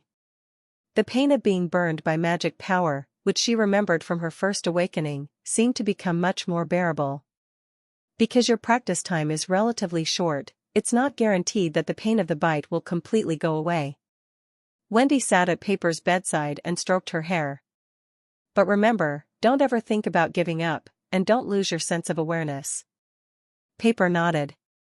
She did not dare to speak up, afraid that the moment she opened her mouth, she would start to cry loudly. She did not want to disgrace herself in front of everyone. While living in the slums, crying was seen as the weakest expression, something which only people who gave up would do. Paper closed her eyes and quietly waited for that moment to arrive. When she opened her eyes, she saw that outside the window was a sea of white. The bite was weaker than she had expected, such that the various means of rescue which everyone had helped to prepare turned out to be redundant. When she awakened, she felt that her body's capacity for magic power had increased considerably. Small changes had taken place all over her body. Her eyes could see further, and her limbs possessed greater strength than before. After she washed her face, she once again heard Wendy knocking on the door. I'm coming. Paper opened the door cheerfully and held Wendy's hand. However, this time, Wendy did not bring her to the castle hall, but instead, to the Lord's office on the 3rd floor. The gray-haired big shot smiled gently at Paper and held a piece of parchment in front of her. From today onwards, you're officially a member of the Witch Union. Chapter 391, The Sigil's Secret. After winter arrived, the snow seemed to subside considerably. Roland was humming a tune as he read through the 3 manuscripts on his table.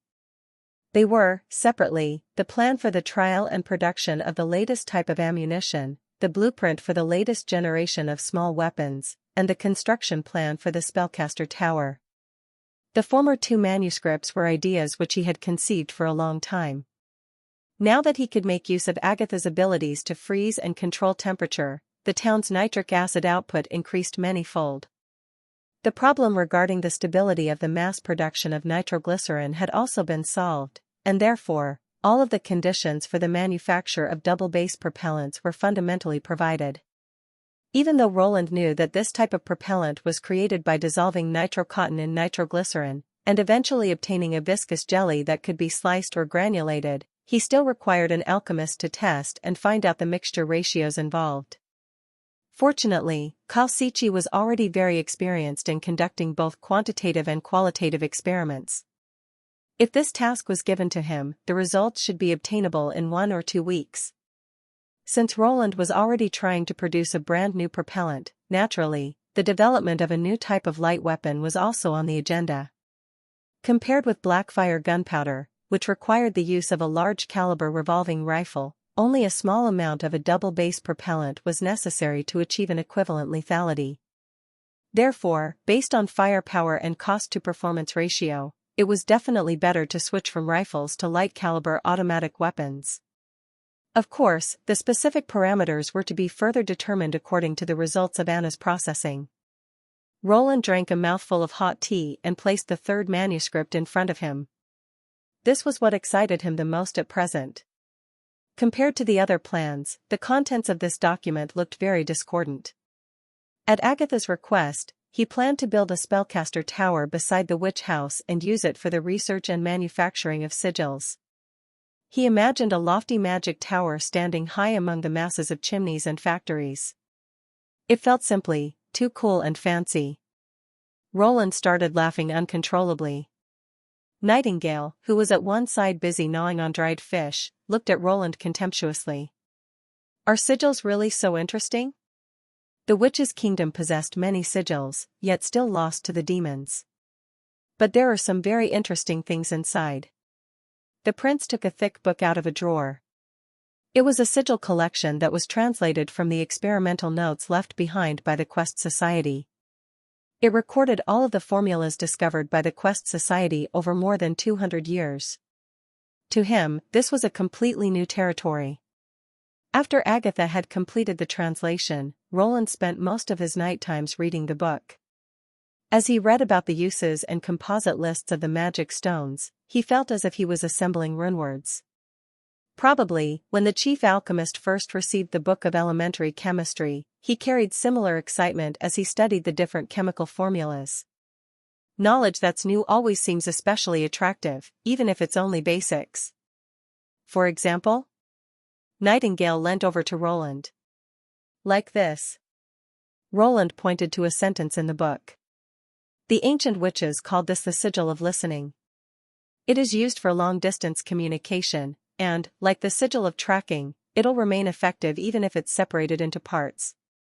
He shifted his pointing finger downwards. "The materials are very simple. All you need is a piece of echo stone and a piece of marking stone." According to the book's description, the effective range of this sigil was dozens of miles. Although it could not compare to the mobile phones of later ages, which were supported by many signal towers and satellites, it could still suffice as a walkie-talkie. "Is it?" Nightingale glanced at the page and then pulled Roland's finger towards the page on the right. "However, it's written here that echo stones come from fearsome demons, and marking stones are commonly seen in Devil's Town. How are you going to obtain these 2 magic stones?" "No, we already have the materials," Roland said zealously. The piece of red crystal which Lightning found in the ruins was an echo stone. As for the marking stone, it's one of the composite materials of the sigil of tracking. Tilly has brought along a few of this, and they simply have to be disassembled. Even if Agatha is able to create it, you'll only be able to obtain 1 sigil of listening. Just let her try. Anyway, when we fight demons in the future, we'll acquire more and more magic stones." It was too bad that, previously, there weren't the conditions for research on new applications of magic power. Now that Roland had the technical support of Agatha, he was not about to let go of these resources which cost nearly nothing. All right. Nightingale shrugged. As for the sigil of God's will, what magic stones does it require? This. I remember seeing it on the last page. Roland flipped to the final page of the book. By the way, how was the result of your fighting capacity test? Nightingale flinched for a while and then uttered a single word. Secret. She seemed to have been frustrated by Anna. Found it, over here. Roland pouted his lips. The 4 required magic stones are all written as unknown, probably, out of confidentiality considerations. The Quest Society didn't record them in the written form.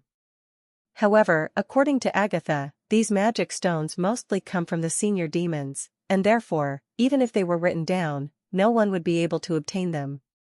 And yet you display such a precious object openly in the hall. Nightingale groaned. If the Transcendents find out, they'll be so angry at you that they'll even come back to life.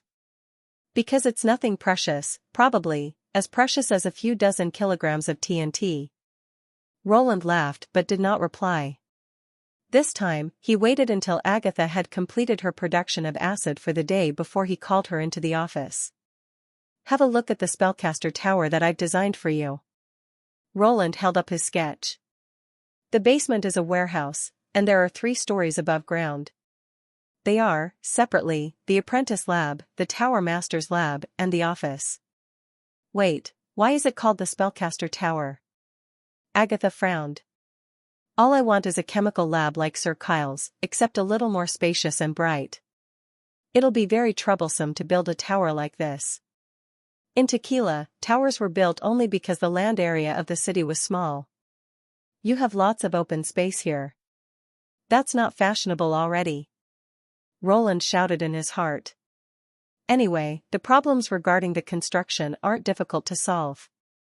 Aside from the facilities that I have stated, do you have other demands? No. Agatha raised her hands. If you insist. Great. Roland placed the sketch down and started talking about the idea he thought of in the morning. Can you complete the sigil production alone? No, I can't. Agatha shook her head. Although sigils are created by linking magic stones, the materials required to transmit magic power are very complicated. Most importantly, it requires the blood of demons. The prince was stunned. What? You didn't hear wrongly. And it has to be fresh blood, she said solemnly. When the Quest Society was figuring out the nature of magic power, it conducted thousands of experiments and eventually proved that the flesh and blood of witches, demons, and demonic beasts are completely different in nature, and their functions are also remarkably different. The flesh and blood of witches? Roland received a shock when he suddenly realized the meaning behind these words. He asked impulsively, what are their functions? To create God's punishment army, Agatha said stoically. Chapter 392, Determination. Roland widened his eyes and said, using dead. No. Agatha interrupted him. Just as with demon's blood, the flesh should be taken from a living witch. He heard Nightingale gasp behind him. This was the most important secret of the Quest Society. Not long after the experiment began, I left the stone tower of the Holy City. The only thing I knew about the experiment was that it used the blood of weak and old witches, mixed it with God's stone of retaliation, and injected it into the bodies of mortals to make mortals' body change. Agatha's tone was a bit grave. Judging from the notebook you found, this research must have succeeded. How much blood was needed? More than half. Agatha's answer saddened Roland.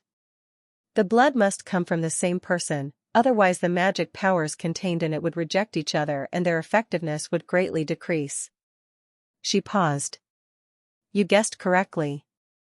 A witch died for every experiment, and mortals could barely survive the erosion of the weakened magic blood. In the beginning, no one could survive. A great number of society members objected to it because they believed that mortals could never gain magic power. If not for the insistence of Chief Alice, this plan might not have been carried out fully. But now the church has a huge God's punishment army. According to Tilly's information, there may be 500 to 1,000 God's punishment warriors, Roland said, frowning. Suppose the success recorded in the notebook refers to the increase of the transformation rate to 10%, it means that at least half of the witches had been killed. I don't think those people could gather such a large number of old witches. The church arrested and raised witches so that they could drain their blood and create powerful extraordinary warriors? Roland felt the hand on his shoulder clench involuntarily. Damn it. Hundreds of witches with all kinds of magic powers died in the holy city of Hermes for no reason, and they were branded as the fallen and were loathed by the public. Such an ignorant organization must be destroyed, even if its original intention was to fight against the demons. Rest assured. I'll stop them, Roland said word by word. After Agatha left, Nightingale shut off her mist and appeared in front of him.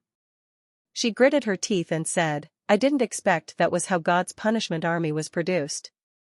If the church really came from the Union, their chief must be a lunatic. Indeed. He sighed. Now it makes sense why the church has been adopting female orphans and abandoned babies everywhere. They were only collecting materials for creating a huge army. Perhaps slandering the witches as devil's minions was also part of their plan, in order to justify their treatment of witches. Nightingale did not respond, but her face was full of anger. Roland slightly worried about her. Holding her hand, he said, You don't intend to pick a fight with the church by myself? She shook her head. I'm not that silly.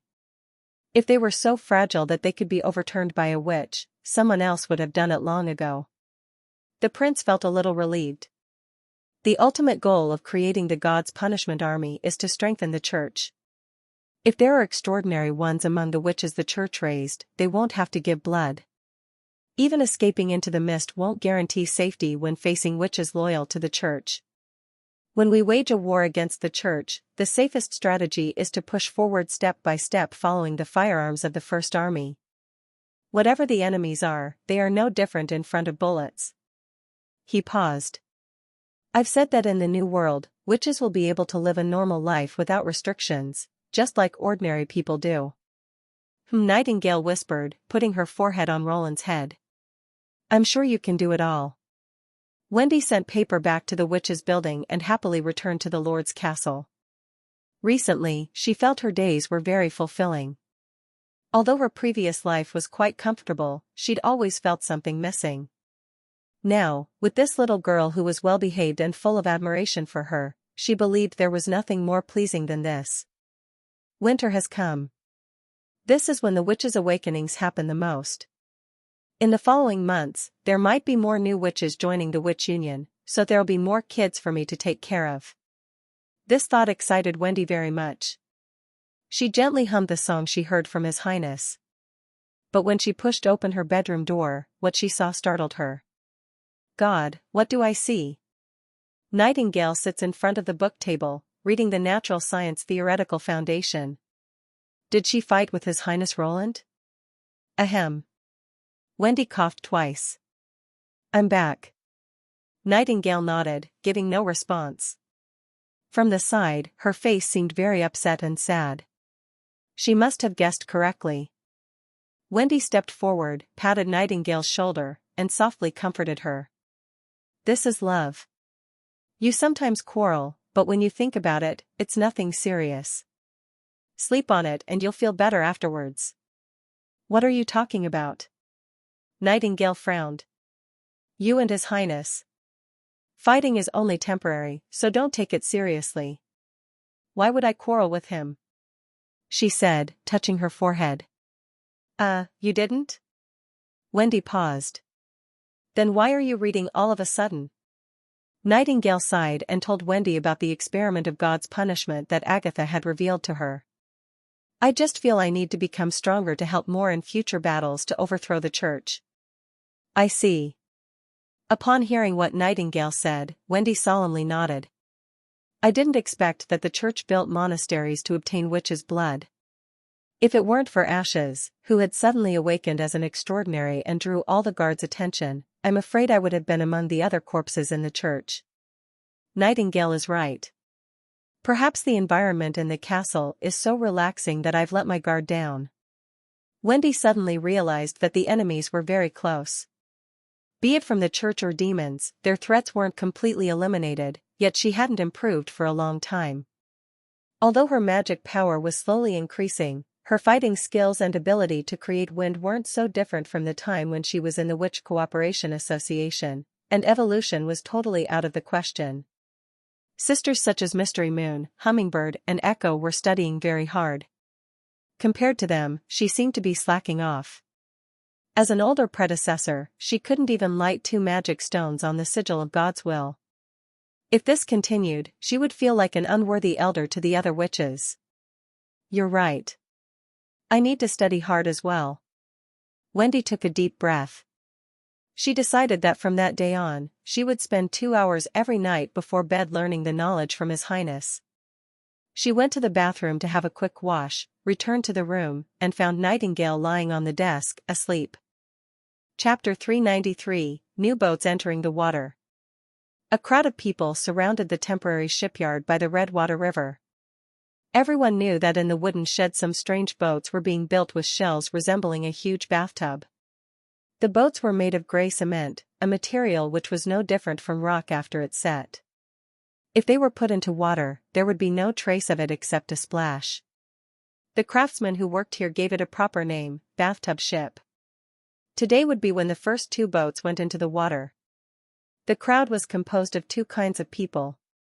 One kind was civilians who had just joined border town and were curious about the event or felt it unconceivable, so they came to check it out with great skepticism. A great number of them were fishermen and sailors from the Eastern and Southern Territory. The other kind was locals who were used to His Highness' various miracles. They had heard of the previous little town and gathered here in the drifting snow to see His Highness. Kakuzim was among the first kind. When Kakuzim first saw the notice about the test of new boats and the new recruiting order of His Highness, he said he would come and watch the boats entering water no matter what.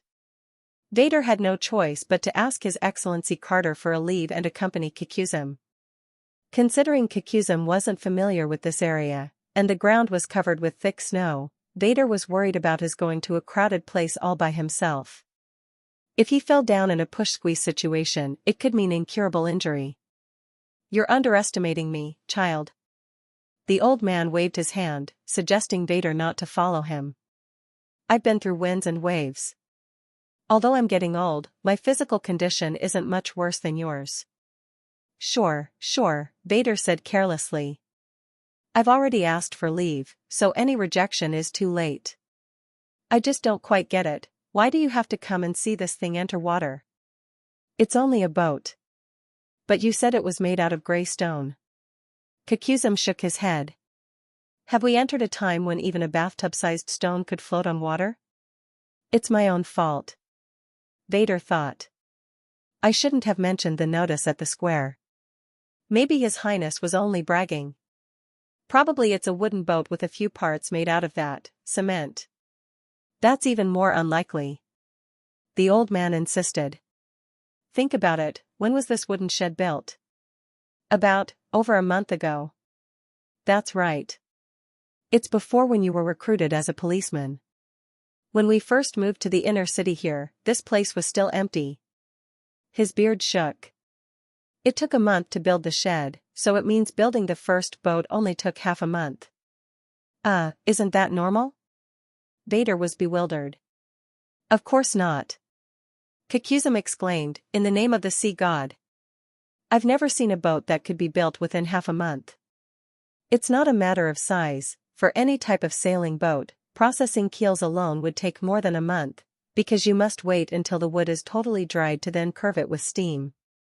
This is a very complicated process that can't be completed in a short time. Vader was very surprised.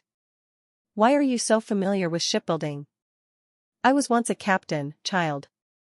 The old man sighed. When I was young, I used to sail with lots of goods through Seawinshire and the port of Clearwater, and I reached as far as the Kingdom of Dawn and Fjord Islands. Then something happened, and now I'm here. You've never told me any of that. Vader said with his eyes wide open. You've never asked, child. Kakuzim shrugged. All right. Vader shifted his attention to the shipyard. So what you're really curious about is the technique His Highness used to build a sailing boat within half a month. Any captain would be curious. Kakuzum touched his beard. If His Highness isn't lying, do you know what this means? 1 or 2 years later, his fleet will be sailing through all the rivers in the Kingdom of Grey Castle. Vader's heart twitched. You don't intend to? Kakuzum smiled. I can't always eat your oatmeal. His Highness never lies. Someone nearby suddenly said. Besides, that's not a sailing boat. Vader turned around to find that the speaker was a young man. Judging from his accent, he seemed to be a local Western region resident. Not a sailing boat? No. It can travel without wind and at a speed faster than any sailing boat. The young man continued proudly, have you seen the steam engines in the mines? They can easily drag a basket of ore out of the mine hole. These cement boats are driven by those steam engines, and according to His Highness, they're actually steam-powered boats. Traveling without sails? Kakuzum said with disbelief, Kid, that's nonsense. If a boat has no sails, it can only rely on paddling. Such a boat can never travel faster than a sailing boat. Besides, they're not in the water yet. If you haven't seen it, how can you be sure that they can move in water at all? Of course I've seen it, said the young man. You must be newcomers from other territories, so it's normal if you don't understand. In the summertime, I modified a steam-powered boat for a caravan across the strait. But the boat was still wooden and not as durable as those cement ones. Vader intended to argue more, but that young man's eyes suddenly brightened up. Pointing to the shipyard, that man said, Look over there. His Highness is here. Cheers and applause erupted from the crowd as all the people raised their hands to greet the Lord.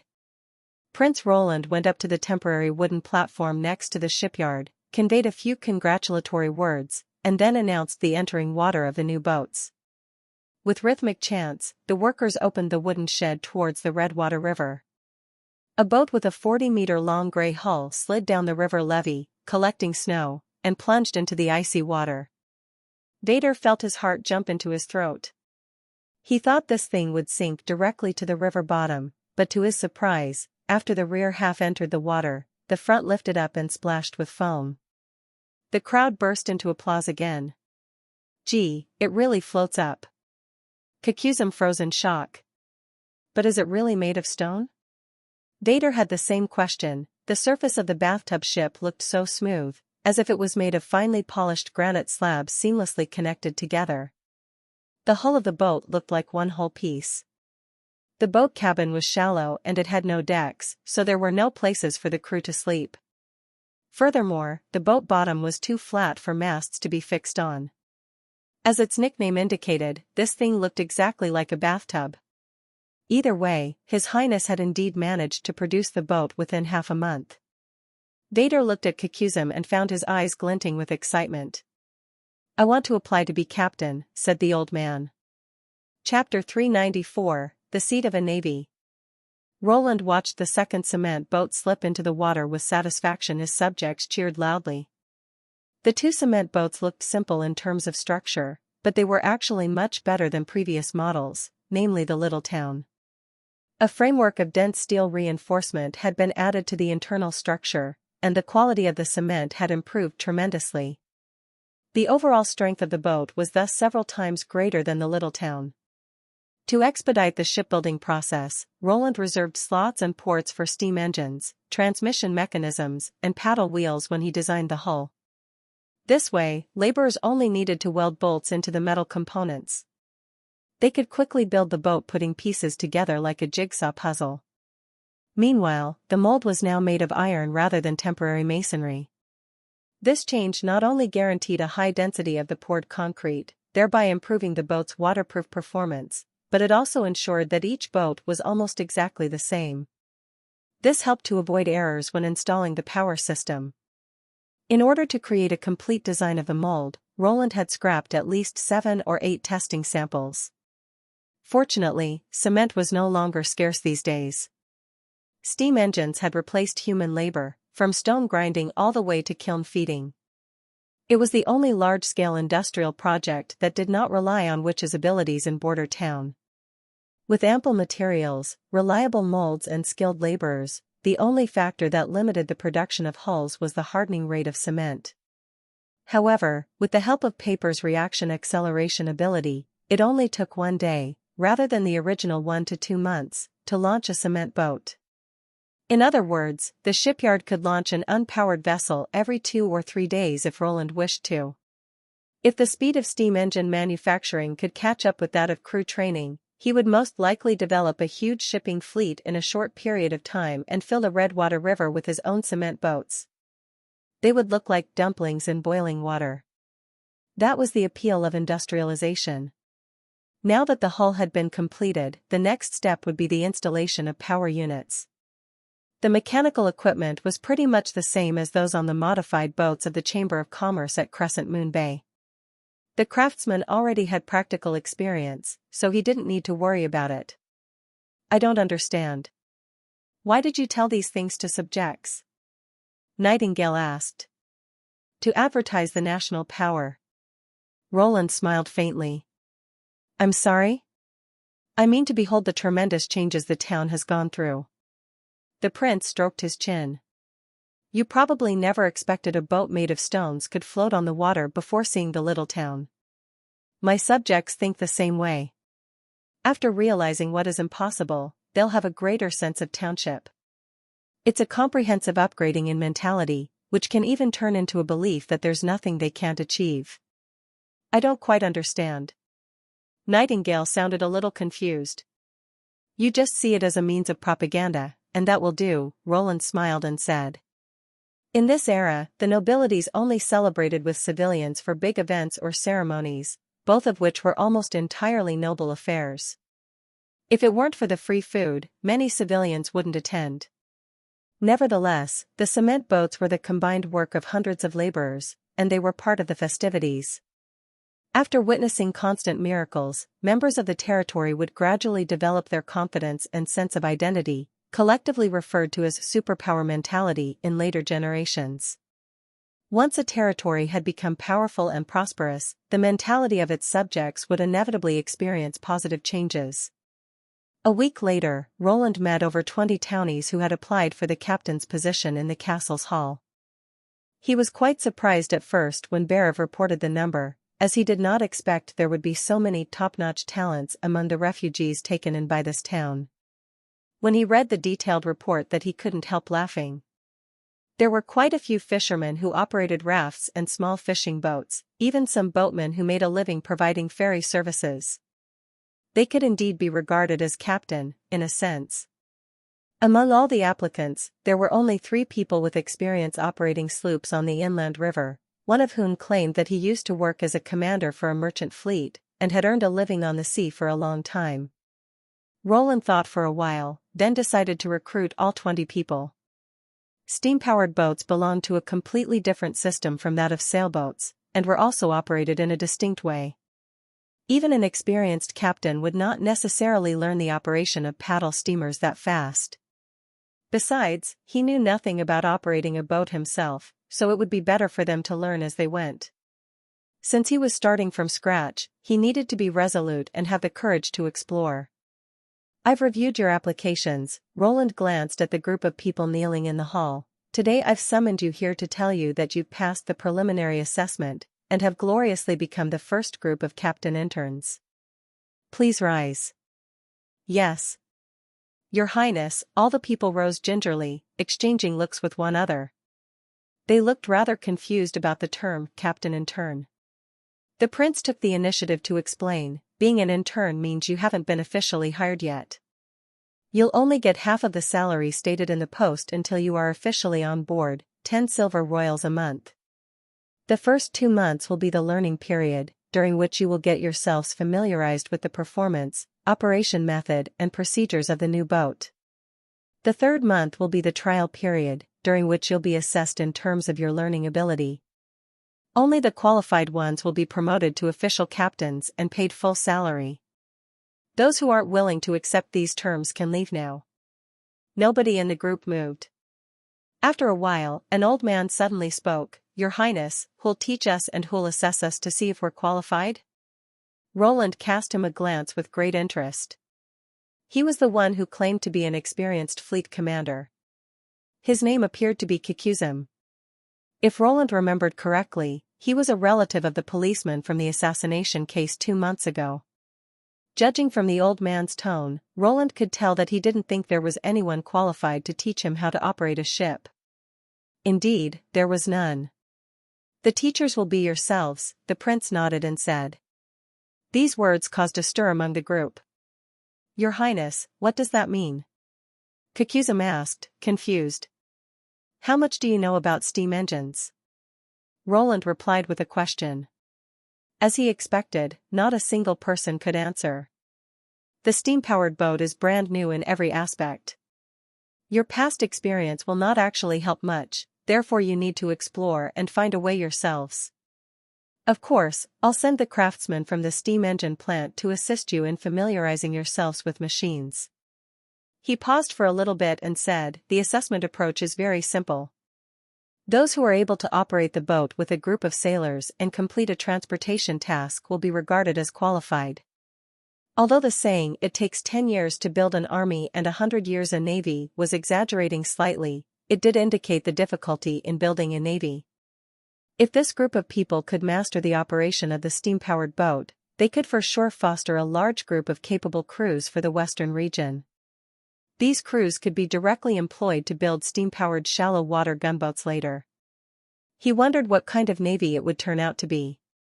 Chapter 395, Deep Down Inside the Winter Forest. Leaf passed through the branches and foliage looking for Lightning and Maggie. In actuality, she was not exactly passing through them, but moving just her vision, her body was integrated into the thick forest. It was an amazing feeling. She felt like a bird, except a bird would fall to the ground if it wasn't flapping its wings, whereas she wouldn't. As long as she maintained this form, she could cross from one end of the fusion forest to the other instantly. Of course, compared to the entire misty forest, the range that Leaf could cover now was just a drop in the ocean. Ever since her ability had evolved, she had longed to experience the misty forest to the west of the town. If she could control this vast forest, it would be of great help to His Highness, whether it was fighting against demonic beasts or collecting goods and materials. There wasn't much she could do for His Highness in return. Apart from improving crops, this was the only thing she could do, so she wanted to be good at it. Compared to the castle's back garden, this was a real forest. Its complexity was far greater than the ecosphere of the castle's olive trees and grapevines, and beyond comparison. There were numerous creatures hiding beneath every inch of earth. Looking down along the roots of plants, she could sense dormant animals, squirming insects, and decaying remains, along with tiny babbling streams. To prevent losing herself, Leaf expanded her territory with great caution, starting from the city wall on the west, extending little by little each day. Once she completely adapted to an environment, she would then try to control a new plot of forest land. At this rate, she could cover the entire misty forest within 2 or 3 years. Shortly after, Leaf found 2 people hunting in the forest. If she had been walking in the snow instead of flying above the treetops, she would have noticed them sooner. "I found some prey," said Leaf, shaking the branches. "Ah." Lightning patted her chest after a shudder. "You scared me." "Coo, coo." Maggie nodded repeatedly. "Sorry." Leaf revealed herself through a tree trunk, just like a twig growing out of the branches. "Is this better?" "Well, at least I'm not talking to a ghost." Lightning landed quietly. "You can appear anywhere in the forest at will?" She nodded.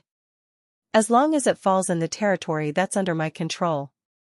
Maggie landed right on Leaf's back, walked a few steps back and forth, and even pecked where her body and the trunk joined. "You've even grown into a tree, coo." Feeling her back tickling, Leaf couldn't help laughing. "Because this is my ability," said she. "It feels a little weird, coo." "How can you call someone else weird? You've turned yourself into a giant demon bird." Lightning rolled her eyes and looked at Leaf. "Where's the prey?" "Follow me," she said, turning her head. Leaf couldn't sustain a human form while moving, instead she made vines grow up from the ground to lead Lightning and Maggie on the way. "What kind of prey?" Lightning asked. A big boar that ran out of the depths of the forest, she replied. Do you really want to catch it yourself? I can just tie it up with grapevines and throw it at the foot of the city wall. Of course. Explorers seek more than just results. The little girl raised her head. The process is sometimes more memorable than the outcome. I'm good as long as there's meat to eat, coo. Leaf could not help smiling. The two of them had already become frequent visitors to the misty forest before she had integrated into it. They hunted in the forest to practice their magic powers, and Maggie would carry all of the prey they caught back to the castle. Half of the meat on the table these days was provided by them.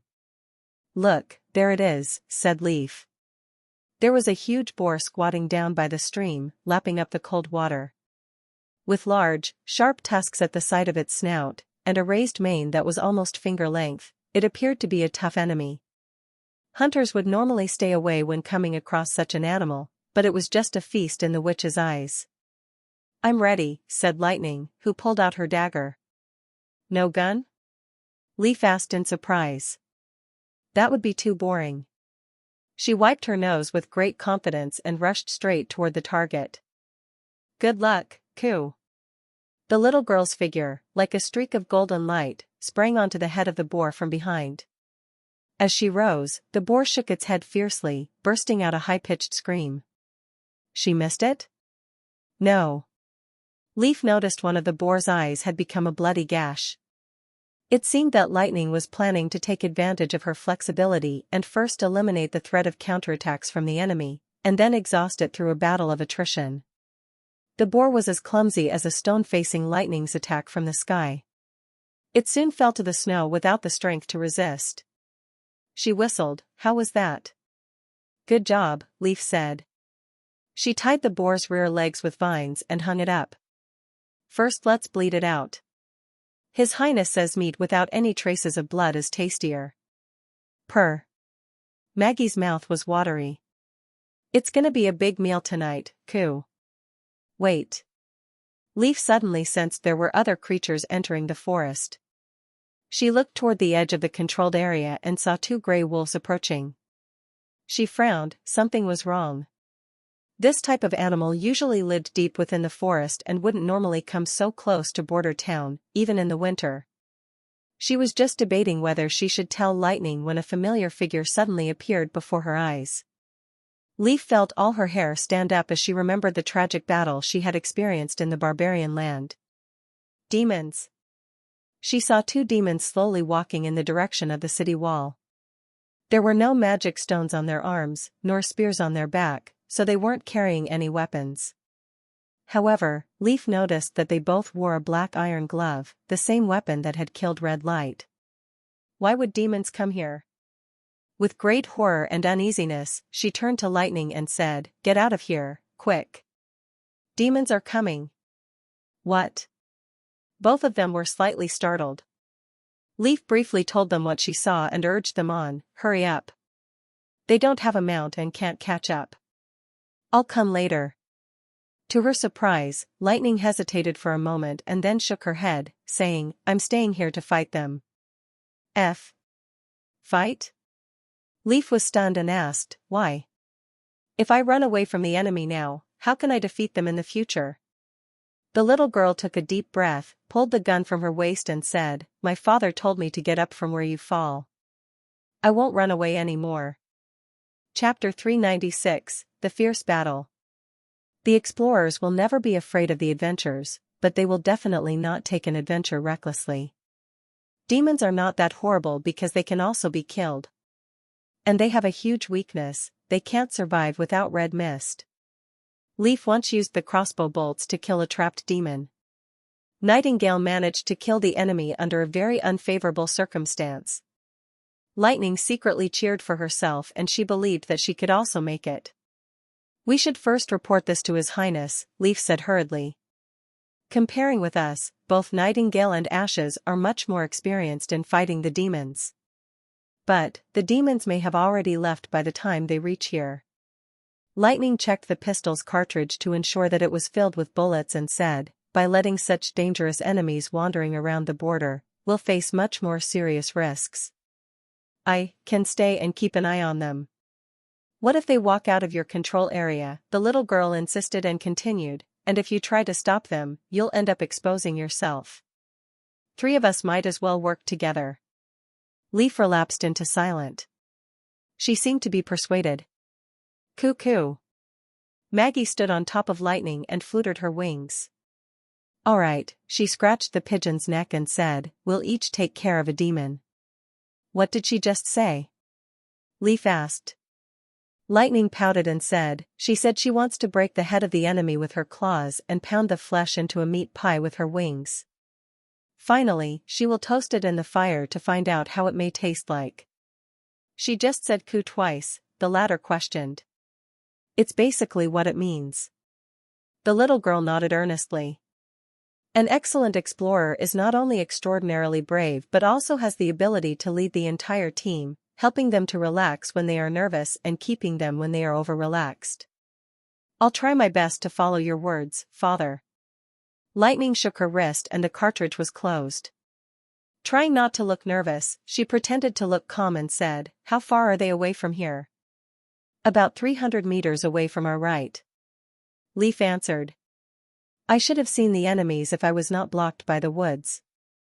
She was thinking that she definitely had the advantage of taking the first shot, and the pistol obviously outperforms the magic stone due to its long range. You can trap the demons with vines, right? Just like last time at the barbarian land. I believe I should be able to trap them for a short period of time. Okay. We can attack from the sky. Lightning said, it's the last direction the enemies will notice. They will temporarily focus on the vines only. We can end this fight in seconds. I understand. The leaf shook slightly. Perhaps because there were too many related horrible memories when Leaf was in the Witch Cooperation Association. But Lightning had no time to worry about this at this moment. She would probably lose her courage if they kept waiting. After all, she and Maggie were the ones that fight the demons. But Leaf would hide in the woods. She wouldn't be hurt no matter how the demons attacked the vines. Let's get started. Lightning flew right into the sky. Coo. Pigeon was following right behind her. The forest instantly looked like green and white patches below her. The little girl put on the goggles given by His Highness and she felt braver right away. They're over there. Maggie transformed into a gray-tailed hawk and found the targets just after seconds of searching. With her hawk eye, she would never even miss a running rabbit in the snow. Lightning took a deep breath. Thunder and His Highness flashed upon her mind. She shook her head and made her mind clear. With her hands holding the pistol grip, she said, I'll take care of the left side and you, the right side. When we are halfway through then you turn into the giant winged bird again. Leave it to me. Coo. Go. The little girl shouted and then began to dive in. With the cold wind roaring through her cheeks, her ears were hurting. She moved her head a little bit into the scarf.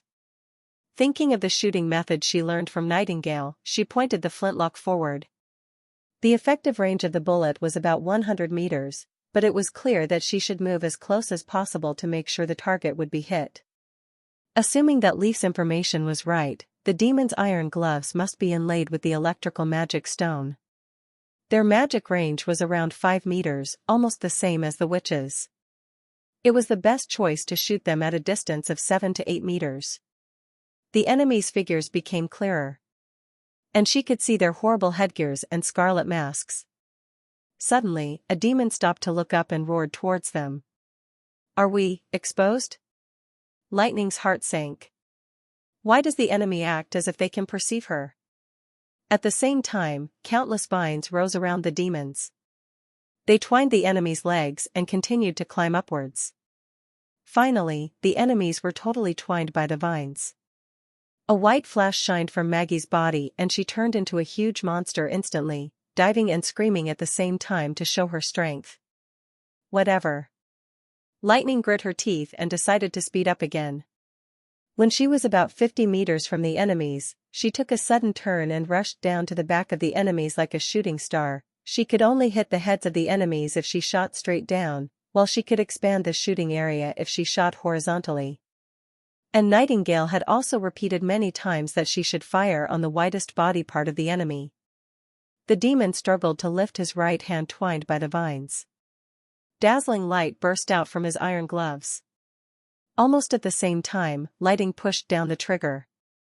A huge boom suddenly went through the sky above the forest. As she expected, the attack range of the magic stone was really limited. The blue and white arc light just existed for a very short time. With the sounds of gunshots, blood mist burst out from the back of the demon. The bullets not only went through its body but also smashed the gas bottle on its back. However, Maggie was not as lucky. Another demon hit her body with its lightning. Sparks burst out from her body and her mighty screams turned into terrible ones. She curled up her wings and then heavily fell down on the demon, kicking up large snowflakes. When they hit the ground, Lightning felt the ground shaking. It was probably because of the severe impact. The demon's gas bottle was smashed and red mist was overflowing from under the giant bird. The little girl was very anxious and worried, looking at this.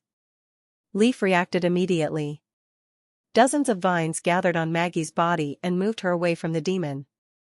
The giant bird rolled in the snow twice, and lay still with her face on the ground. Lightning rushed towards her. She held her giant head, shaking it and said, "Wake up, Maggie. Are you all right?" "Coo. I feel numb." Maggie opened her eyes. She transformed back into her human shape with her magic power faded off and said, "What just happened?" Lightning checked every part of her body, feeling relaxed after confirming her safety and said, "I'm glad that you're all right." It seemed that in the shape of the flying giant monster, Maggie would not be hurt by the blood mist and she could endure more harms with her giant body. The electric arc just knocked her out for a moment, and there was a demon right below her as a cushion when she was falling down. It was a frightening attack, but she was barely harmed. This could be the best out of the worst.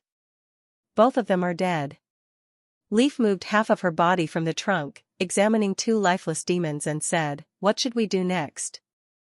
"Bring the bodies back," Lightning said. "His Highness should know how to deal with them."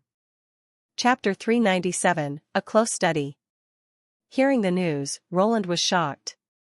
Rushing after Leaf, he couldn't even attempt to question her further until they had reached the castle's backyard. As he stepped out of the castle, he saw Lightning dragging two dead demons off of Maggie's back. "Your Highness, look, we won."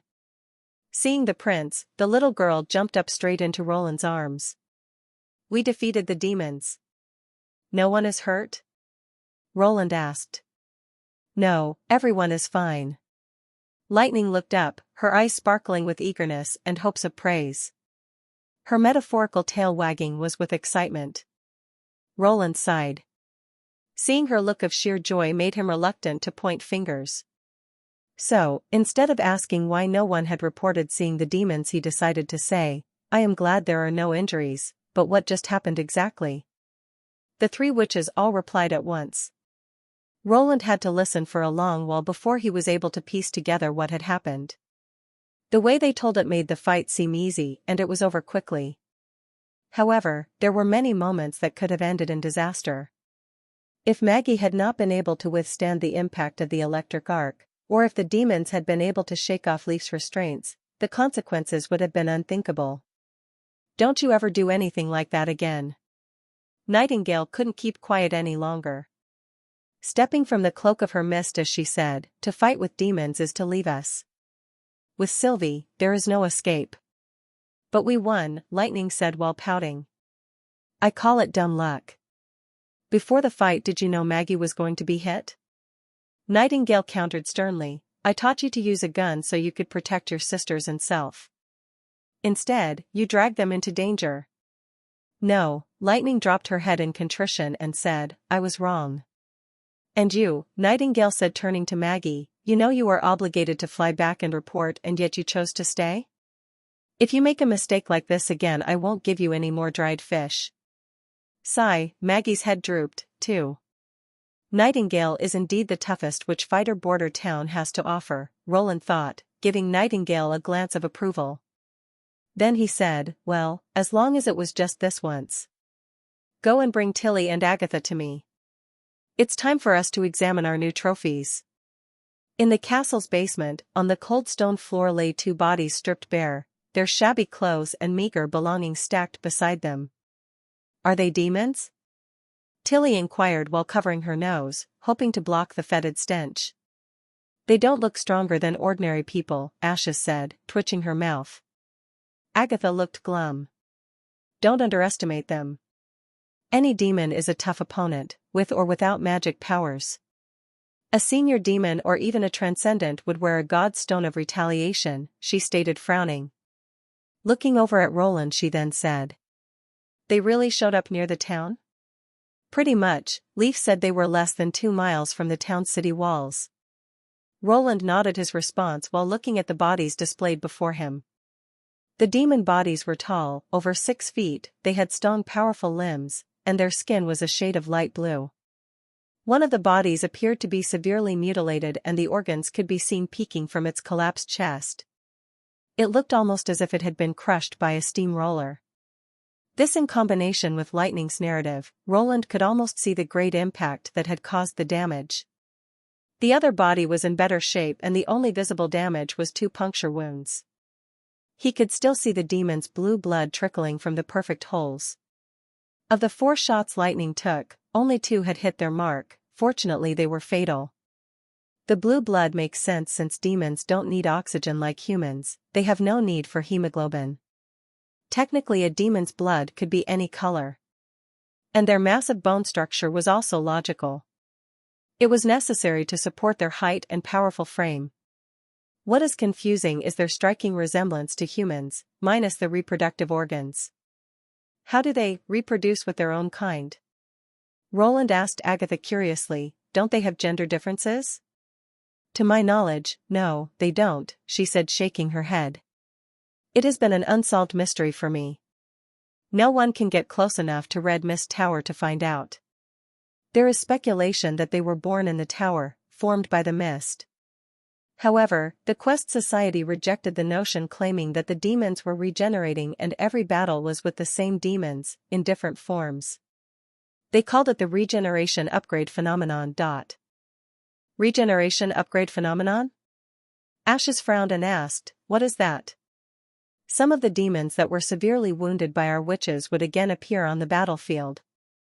Based on the pattern of the wounds, we could tell they were the ones that had been beaten previously even though their forms had changed. This implies that senior demons were not born but instead likely evolved through battle. Once they reached their full upgrade their forms would change. Agatha explained. Well, the magic stone technology by itself is worrying enough, and now the enemy seems to have the ability to upgrade from battle. No wonder they defeated the human beings in the last 2 battles of the Divine Will. Roland squatted down to have a closer look at the demons' stacked clothing and belongings. Fortunately, it did not look as if they had anything that could be considered advanced. Their belongings actually looked a little outdated. The clothing was a mix of animal skins and ugly primitive weaves. The ferocious masks were actual skulls from demonic hybrids, clearly not manufactured. Even the transparent portion embedded into the eyes of the skulls were no more than a polished crystal, tinged and clouded from the red mist. While wearing the masks, they would only be able to see a bloody red shadow. How did they learn to fight with something like this? In addition to the clothes and masks, there were a dozen black slates and a few magic stones. Has the Quest Society ever seen anything like this? Roland asked Agatha as he laid out the slates, side by side. They made him think of the towering buildings in the red mist. A few of the slates had distorted red marking, while others had nothing you could see with the naked eye. That's the way demons keep records, she nodded while answering, and they record with magic too, so we can't decode their meaning at all. Maybe the way they think is completely different, Tilly suggested. That's a possibility, Roland agreed, and what about the magic stones? Stones of perception, stones of pathfinding, and stones of marking, Agatha answered while glancing over them, nothing precious. They are only basic equipment for Scout Devils. Scout Devil, Roland felt a dull pain in his head as he asked Agatha, does it mean that the demons have already noticed this place, and have started to send their scouts to the town? Chapter 398, Puzzle. don't bet on it. Agatha shook her head. Based on what we experienced during the second battle of the Divine Will, if they wanted to investigate a human town, they wouldn't act this carelessly. What does that mean? Asked Prince Roland. To make sure information makes it back to Red Mist Tower, this type of reconnaissance would be conducted by 2 or even 3 platoons. Quite often the soldiers rode demonic beasts and acted as a unit, under the protection of spear-wielding demons, she said slowly. In order to destroy the investigative platoons, the Union would often send out flying witches to block their rear, and they would send out twice as many blessed warriors as there were demons for a head-on assault. In the last war, the investigative platoons just kept growing in numbers, and even fearsome demons and flying demons joined the recon. It would be odd for them to send out only 2 ordinary mad demons to investigate. Not to mention they were unprotected and really poorly equipped. Maybe they don't think it is necessary to send large platoons to investigate Border Town and that only 2 ordinary demons would be enough? Ashes suggested. That doesn't make sense, Agatha said after a thought, refuting Ash's theory. During the time of the Union, every town near the border, no matter how small it was, would be protected by witches. Since the demons couldn't possibly know of the changes that have happened in the human world over the past 400 years, they would have been more cautious and investigated like they had done previously. So you think, they were not here deliberately but found the town by accident? Roland couldn't help but relax at the thought. Very likely, she frowned and seemed to be pondering something. The demons probably had no idea the town was even here, but it's more likely they were scouting the area surrounding their camps. It's unlikely they thought they would meet anything more than a few demonic beasts. That would explain why they only carried stones of lightning for protection, instead of stones of unifying strength which manifest spears that cannot be used continuously. Wait. Roland was startled. You think there are demon camps nearby? Of course. What other reason would cause them to be out this way? Agatha stated simply. They must have established strongholds on the fertile plains and from there spread into the barbarian land. Oh, I forgot it is now called the 4 Kingdoms. Ah, hell, that's a big problem. If the enemies establish themselves under my nose, how will the town survive? The prince worried to himself. He then asked aloud, eyebrows raised, are they like the camps behind the snow-capped mountains? Yes, they are pretty much the same. During the war, there were several storage towers to store the red mist at each outpost. Each tower was guarded by 100 to 200 demons. Agatha stated while nodding, considering the bloody moon hasn't arrived yet, it is not likely that they have built a new towering stronghold on the fertile plains. Since it isn't easy to transport red mist, the camps are probably small. What are you going to do? Tilly asked, looking at Roland with concern. First, we find the camp, see if it really exists, he paused and said, then, we wipe it out. A decisive choice, said Ashes, smiling. That's indeed a lord's decision, and don't worry, we'll help too. If Agatha is right, before the 3rd battle of the Divine will officially starts, demons are unable to spread their influences to the whole fertile plains. Given that, once the camp near the western region is eliminated, there will be at least a few years' peace during which demons won't have the ability to strike back even if they wanted to. However, this plan could be risky due to the fact it would inform the demons that there are humans who live to the east of the misty forest and reveal that they have the ability to take the initiative and attack the demons. If I leave the camp alone, it'll expand and cause me even bigger trouble. First, they'll probably send out more demons here after they realize those 2 scout demons are missing, and after that, it is just a matter of time before they find the town. Second, if it is a larger camp, the demons will just increase in number and attack the town whenever they desire. Even after the months of demons has passed, which is very dangerous. How can I expect the First Army to complete their spring plan of attack if they are trapped in the town, busy constantly fighting demons? When Roland returned to his office, he immediately sent for Lightning and Maggie and quickly gave them a task. Please remember that you are never to act without authorization. Once you find the camp, fly back here immediately.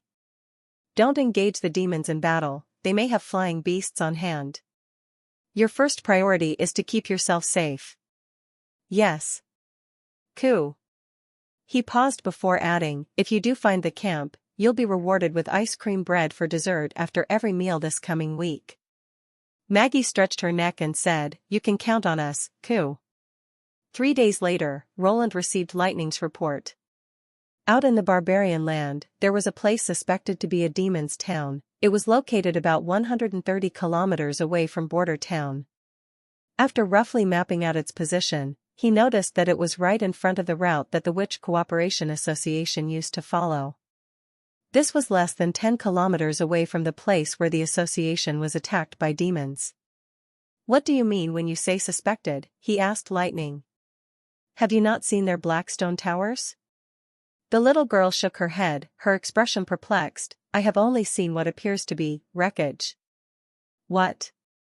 What I saw was crushed black stone, broken fences pieces, and a huge hole in the ground, she continued while rubbing her forehead. The place looks like the one where Agatha found the relic. I didn't track any demons though. After surveying the destruction, I flew back here immediately. Another hole? Roland was stunned. Are there giant maggot-like beasts inside this hole too? Last time, there were maggot-like beasts with the relic and they devoured the stone tower's remains. This time, did they swallow the demon camp as well? Did I miss some important clue that links those two events? He shook his head and pushed aside the puzzling pieces and asked, did you find anything else? No, the camp was deserted. There were no demons there. Lightning replied. And no sparkling magic stones either, coup. Maggie added. I see. Roland mulled over the information he had been given and then quickly began to make arrangements. He looked over at the white-haired girl and said, you take Nightingale and Soraya to the suspected campsite and get pictures of the scene. Then escort Nightingale and Sylvie there so they can check it out further. Why not just let Soraya and Sylvie go there together? Asked Lightning. Just in case the demons have flying beasts that Maggie can't get rid of, Roland explained briefly. Nightingale can use her mist to help you escape. In any dangerous situation, you just get out of there as quickly as possible. Soraya's photo of the scene was soon placed in front of Roland. Just as Lightning had described, there was a massive crater in the ground, stretching 5 to 6 meters across, with broken debris scattered around its edge. The fringe of the hole looked almost like the earth had been churned from below. The snow and dirt were mixed, along with various pieces of the crushed black stone, and that was exactly how it looked, like it had been crushed by a massive creature. Sylvie's findings made him even more uneasy. The underground passage there led towards the snow-capped mountains, the same direction as the one relic they found in the misty forest. Both tunnels led to the same place. Chapter 399, Contact. In the basement of the palace, King's City, Kingdom of Grey Castle. Timothy sat on the throne with his cheek resting on his right hand. He watched impatiently as the candidates performed their assassination stunts. How many fools have I watched since winter began? I must have been too lenient recently, to have allowed these clowns to perform. He sneezed and felt the dryness in his eyes. Ever since the Hall of Sky Dome was destroyed by snow powder, Timothy had moved the venue of the council meeting to the basement of the palace. After some renovation, including opening up several storage chambers, the total space was large enough to accommodate all of the council's ministers and nobles. Most importantly, this place was absolutely safe. There was only one entrance, and the magnificent palace was directly above. No amount of snow powder could disrupt matters in here. The only disadvantage was the lack of sunlight, and thus light had to be supplied using turpentine torches. The torches, which were placed on the surrounding walls, caused the air in the room to become abnormally dry and stuffy. Furthermore, the turpentine gave off a sweet yet foul smell which made Timothy feel drowsy. Whenever he thought about his fourth brother, Timothy would become furious and spiteful.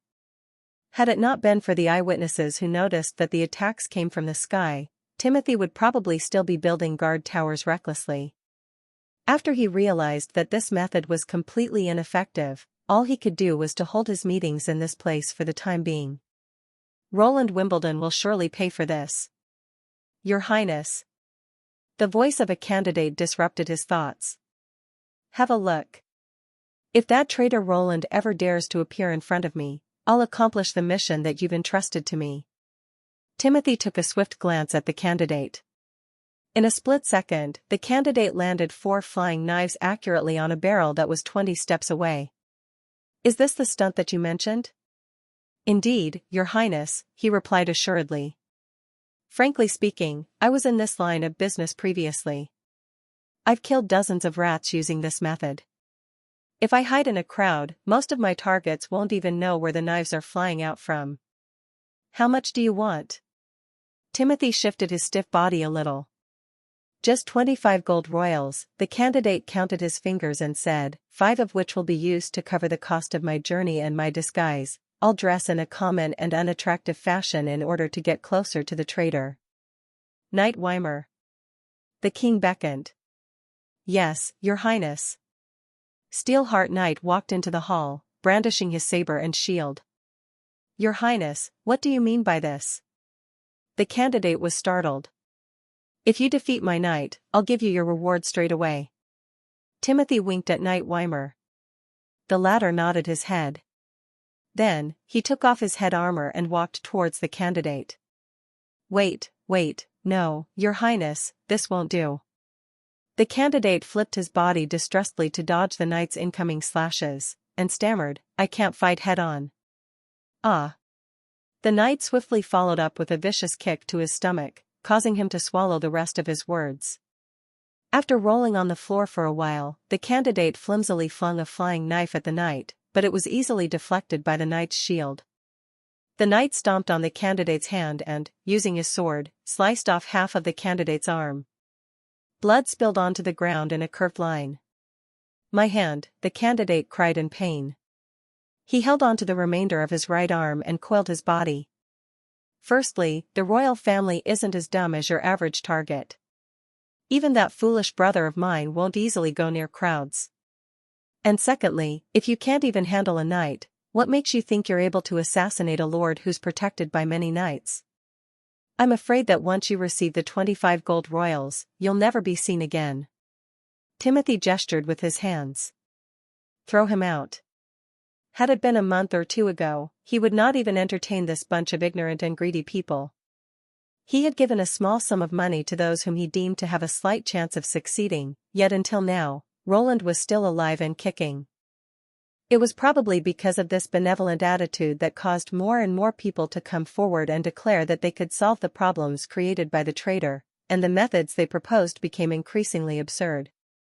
There was even a fella who suggested using a tavern maid as the assassin, claiming that her technique was outstanding and that no man could refuse her service. Utter ignorance. Don't they know the difference between a normal female and a witch? It was already well publicized that Roland had raised and groomed several witches, so there was zero chance that Roland would fall for someone so cheap. Timothy let out a long sigh. By teaching these ignorant candidates a lesson, perhaps others will think twice about coming forth. Maybe it was a mistake to recruit an assassin from the citizenry. The only things that could defeat Roland are pills and snow powder. He swept a glance around the hall, and, seeing that there were no outsiders remaining, he asked the Prime Minister, "How's the progress of the development of the snow powder weapon?" According to successive intelligence gathered from Longsong Stronghold, the reason that border town miners were able to defeat the Duke's Knights and the Mad Militia was because they used an unusual snow powder weapon. It was, in all likelihood, a semi-closed iron pipe which made use of the force generated by the explosion of snow powder to propel a lead shot towards the target, similar to how a crossbow worked. Timothy was highly interested in this, and had immediately gathered the experienced blacksmiths of King City to begin creating an imitation of this unique weapon. "Not ideal, Your Highness." Marquis Wyke shook his head.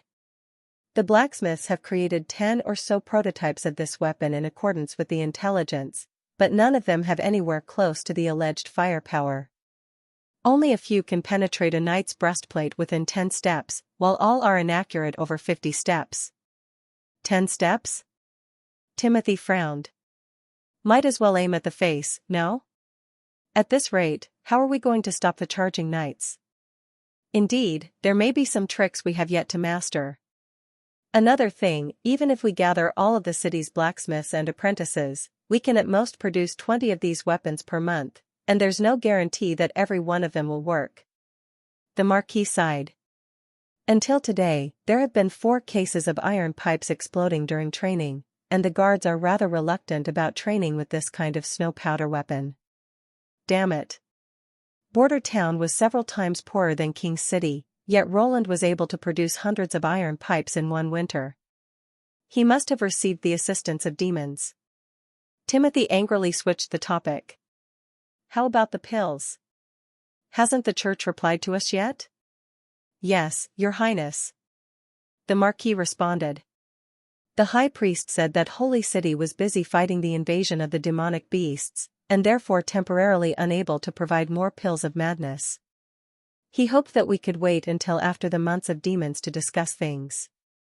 I don't want to see the traitor remain peacefully in the castle of Western Region, not even one day longer. Looks like I have to personally write a letter to the Holy City of Hermes, Timothy thought spitefully. In the future, if they want to continue recruiting believers in the Kingdom of Grey Castle, they'll have to bring pills for exchange. Just as he was about to announce the end of the day's council meeting, the Minister for Diplomacy, Sir Bullet, suddenly walked up to him and said, Your Highness, messengers from the Kingdom of Dawn have arrived in King City, and they wish to see you. Chapter 400, Alliance Agreement. According to the customary practice, the reception of messengers from other kingdoms should be conducted in the Hall of Sky Dome. However, it was only recently cleared of rubble from the collapsed ceiling and is still a long way from restoration. As Timothy thought about this, his resentment against Roland grew. Bring them to my study, Timothy ordered. After a brief hesitation, he decided to receive them in the palace anyway. No matter what, it would be rude to receive messengers in the basement. He was clueless as to why the Kingdom of Dawn would send messengers to the Kingdom of Grey Castle at this time, especially with no prior notification. Had it been one of the other 2 kingdoms instead, it would most certainly be a request for aid, either for food or materials to resist the winter cold. There was a saying among the nobility that people who made contact in summer were friends, while those who did in winter were enemies.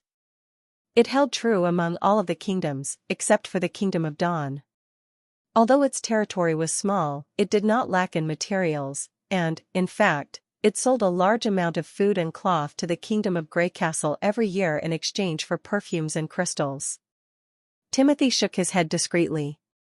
He had many things to attend to and therefore intended to dismiss the messengers as early as possible. When he returned to his study, he saw that the 2 members of the emissary delegation had been waiting for a long time under the companion of Sir Bullet. Upon seeing His Majesty enter the room, they stood up and bowed. To the Honorable King of the Kingdom of Grey Castle, Wimbledon 4, the King of the Kingdom of Dawn sends his regards. Bring him my regards too. Timothy nodded inattentively. Have a seat. He noticed that the pair of messengers, which comprised of a man and a woman, was very young and looked rather alike.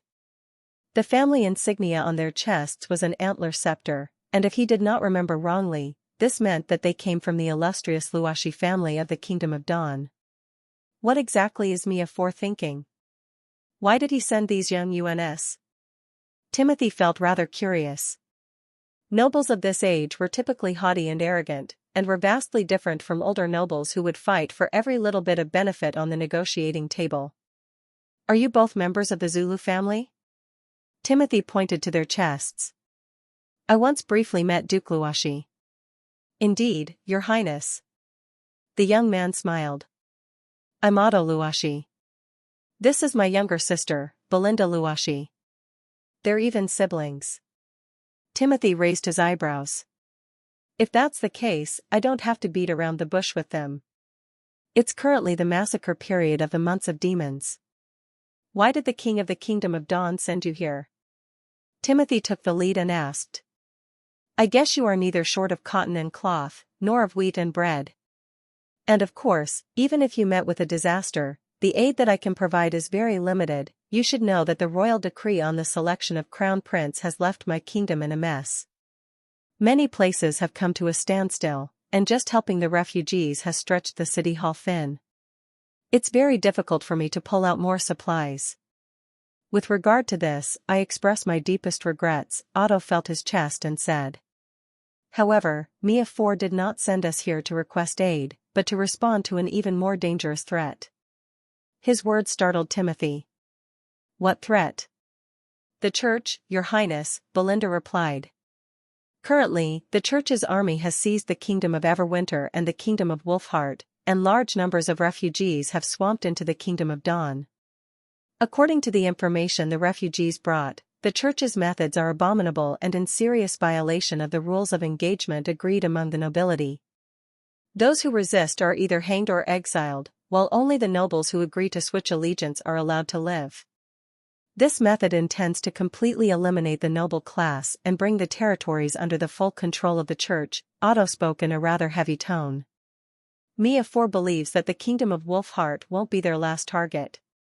Given the critical situation that both our kingdoms are in, the Church is likely to bring the flames of war to our lands in the coming year. Our king hopes that we can work together and fight back against the Church. Are you sure that Wolfheart City has already been captured? After hearing from the other party, Timothy began to frown. 1,000 times sure, Your Highness. The two messengers nodded in unison. Timothy had caught wind of the Church's aggressive war, but he did not expect that it would be able to seize two large kingdoms in such a short period of time. If the messengers were not lying, the strength displayed by the Church was a little too frightening. Certainly, it was best to verify this matter with the Minister of Intelligence first. The early arrival of snow during the months of the demons had impeded his caravan's route, and thus he had not received messages from the kingdom of Wolfheart for a very long time. After a long silence, Timothy asked, "What's the specific plan?" Otto moistened his lips and pulled out a map underneath his arm. Spreading the map in front of Timothy, he said, "If the Church sets off from Holy City and attacks the Kingdom of Dawn or the Kingdom of Grey Castle, then the other kingdom should lead an army towards the north and invade the Holy City of Hermes. Doing so will suppress the Church's offensive and divide its troops." Is this an offensive-defensive agreement? Indeed, Your Highness, Otto replied. No matter the starting point is Coldwind Ridge of the Kingdom of Grey Castle, or Northshire of the Kingdom of Dawn, it'll be possible to reach the Holy City of Hermes in a week's time. As long as our main forces are stationed in these two places, the Church may decide to retreat wisely. It'll be a blessing to both kingdoms if we can prevent this war from happening. If that's the case, I might as well forget about buying pills from the Church. Timothy thought silently. But without them, how am I supposed to drive Roland Wimbledon out of the western region? Timothy understood that precautions had to be taken against the Church. But he felt that it was best to first purchase the pills he needed and unify the entire kingdom of Grey Castle before he reached an agreement with the Kingdom of Dawn. This is a matter of great importance. I'll need to consult with my ministers before I decide. The two of you can stay in the palace while you wait for my decision. Sure, Your Highness. There's another thing I would like to ask. How much do you know about the situation in the Kingdom of Everwinter and the Kingdom of Wolfheart? Did all of the information come from refugees by word of mouth? There are a few reports from spies, but not many. When the Church sieged Broken Tooth Castle and Wolfheart City, it also sealed off the surrounding roads. That's why we don't know much about the progress of the battle, Otto replied. According to the refugees, the Church used a terrifying siege weapon which demolished the walls of Wolfheart City in only one day. It was probably a snow powder weapon, which was possibly revealed from Garcia's side. Timothy gestured with his hands and asked, "I'm not interested in this. Have you heard of any news about the Black Sail Fleet or Garcia Wimbledon?" The two messengers exchanged glances before Belinda said cautiously, "We heard that when Garcia was fleeing from King City together with the King of Wolfheart, she was struck by the Church's arrows and perished." Garcia was with the King of Wolfheart? Timothy's heart skipped a beat. Was her body found? Not that we're aware of. Judging from the Church's publicity after the siege, as well as the lack of news from the Kingdom of Wolfheart, it's highly unlikely that they managed to escape. Really, Timothy exhaled and felt a little relieved. Although there was a bit of regret, this was one of the few pieces of good news he had heard since winter arrived, and he hoped that the messengers were right. Okay then, you two can go and have a rest. As the messengers took their leave, a smile began to form on his face. Hear that, Roland Wimbledon?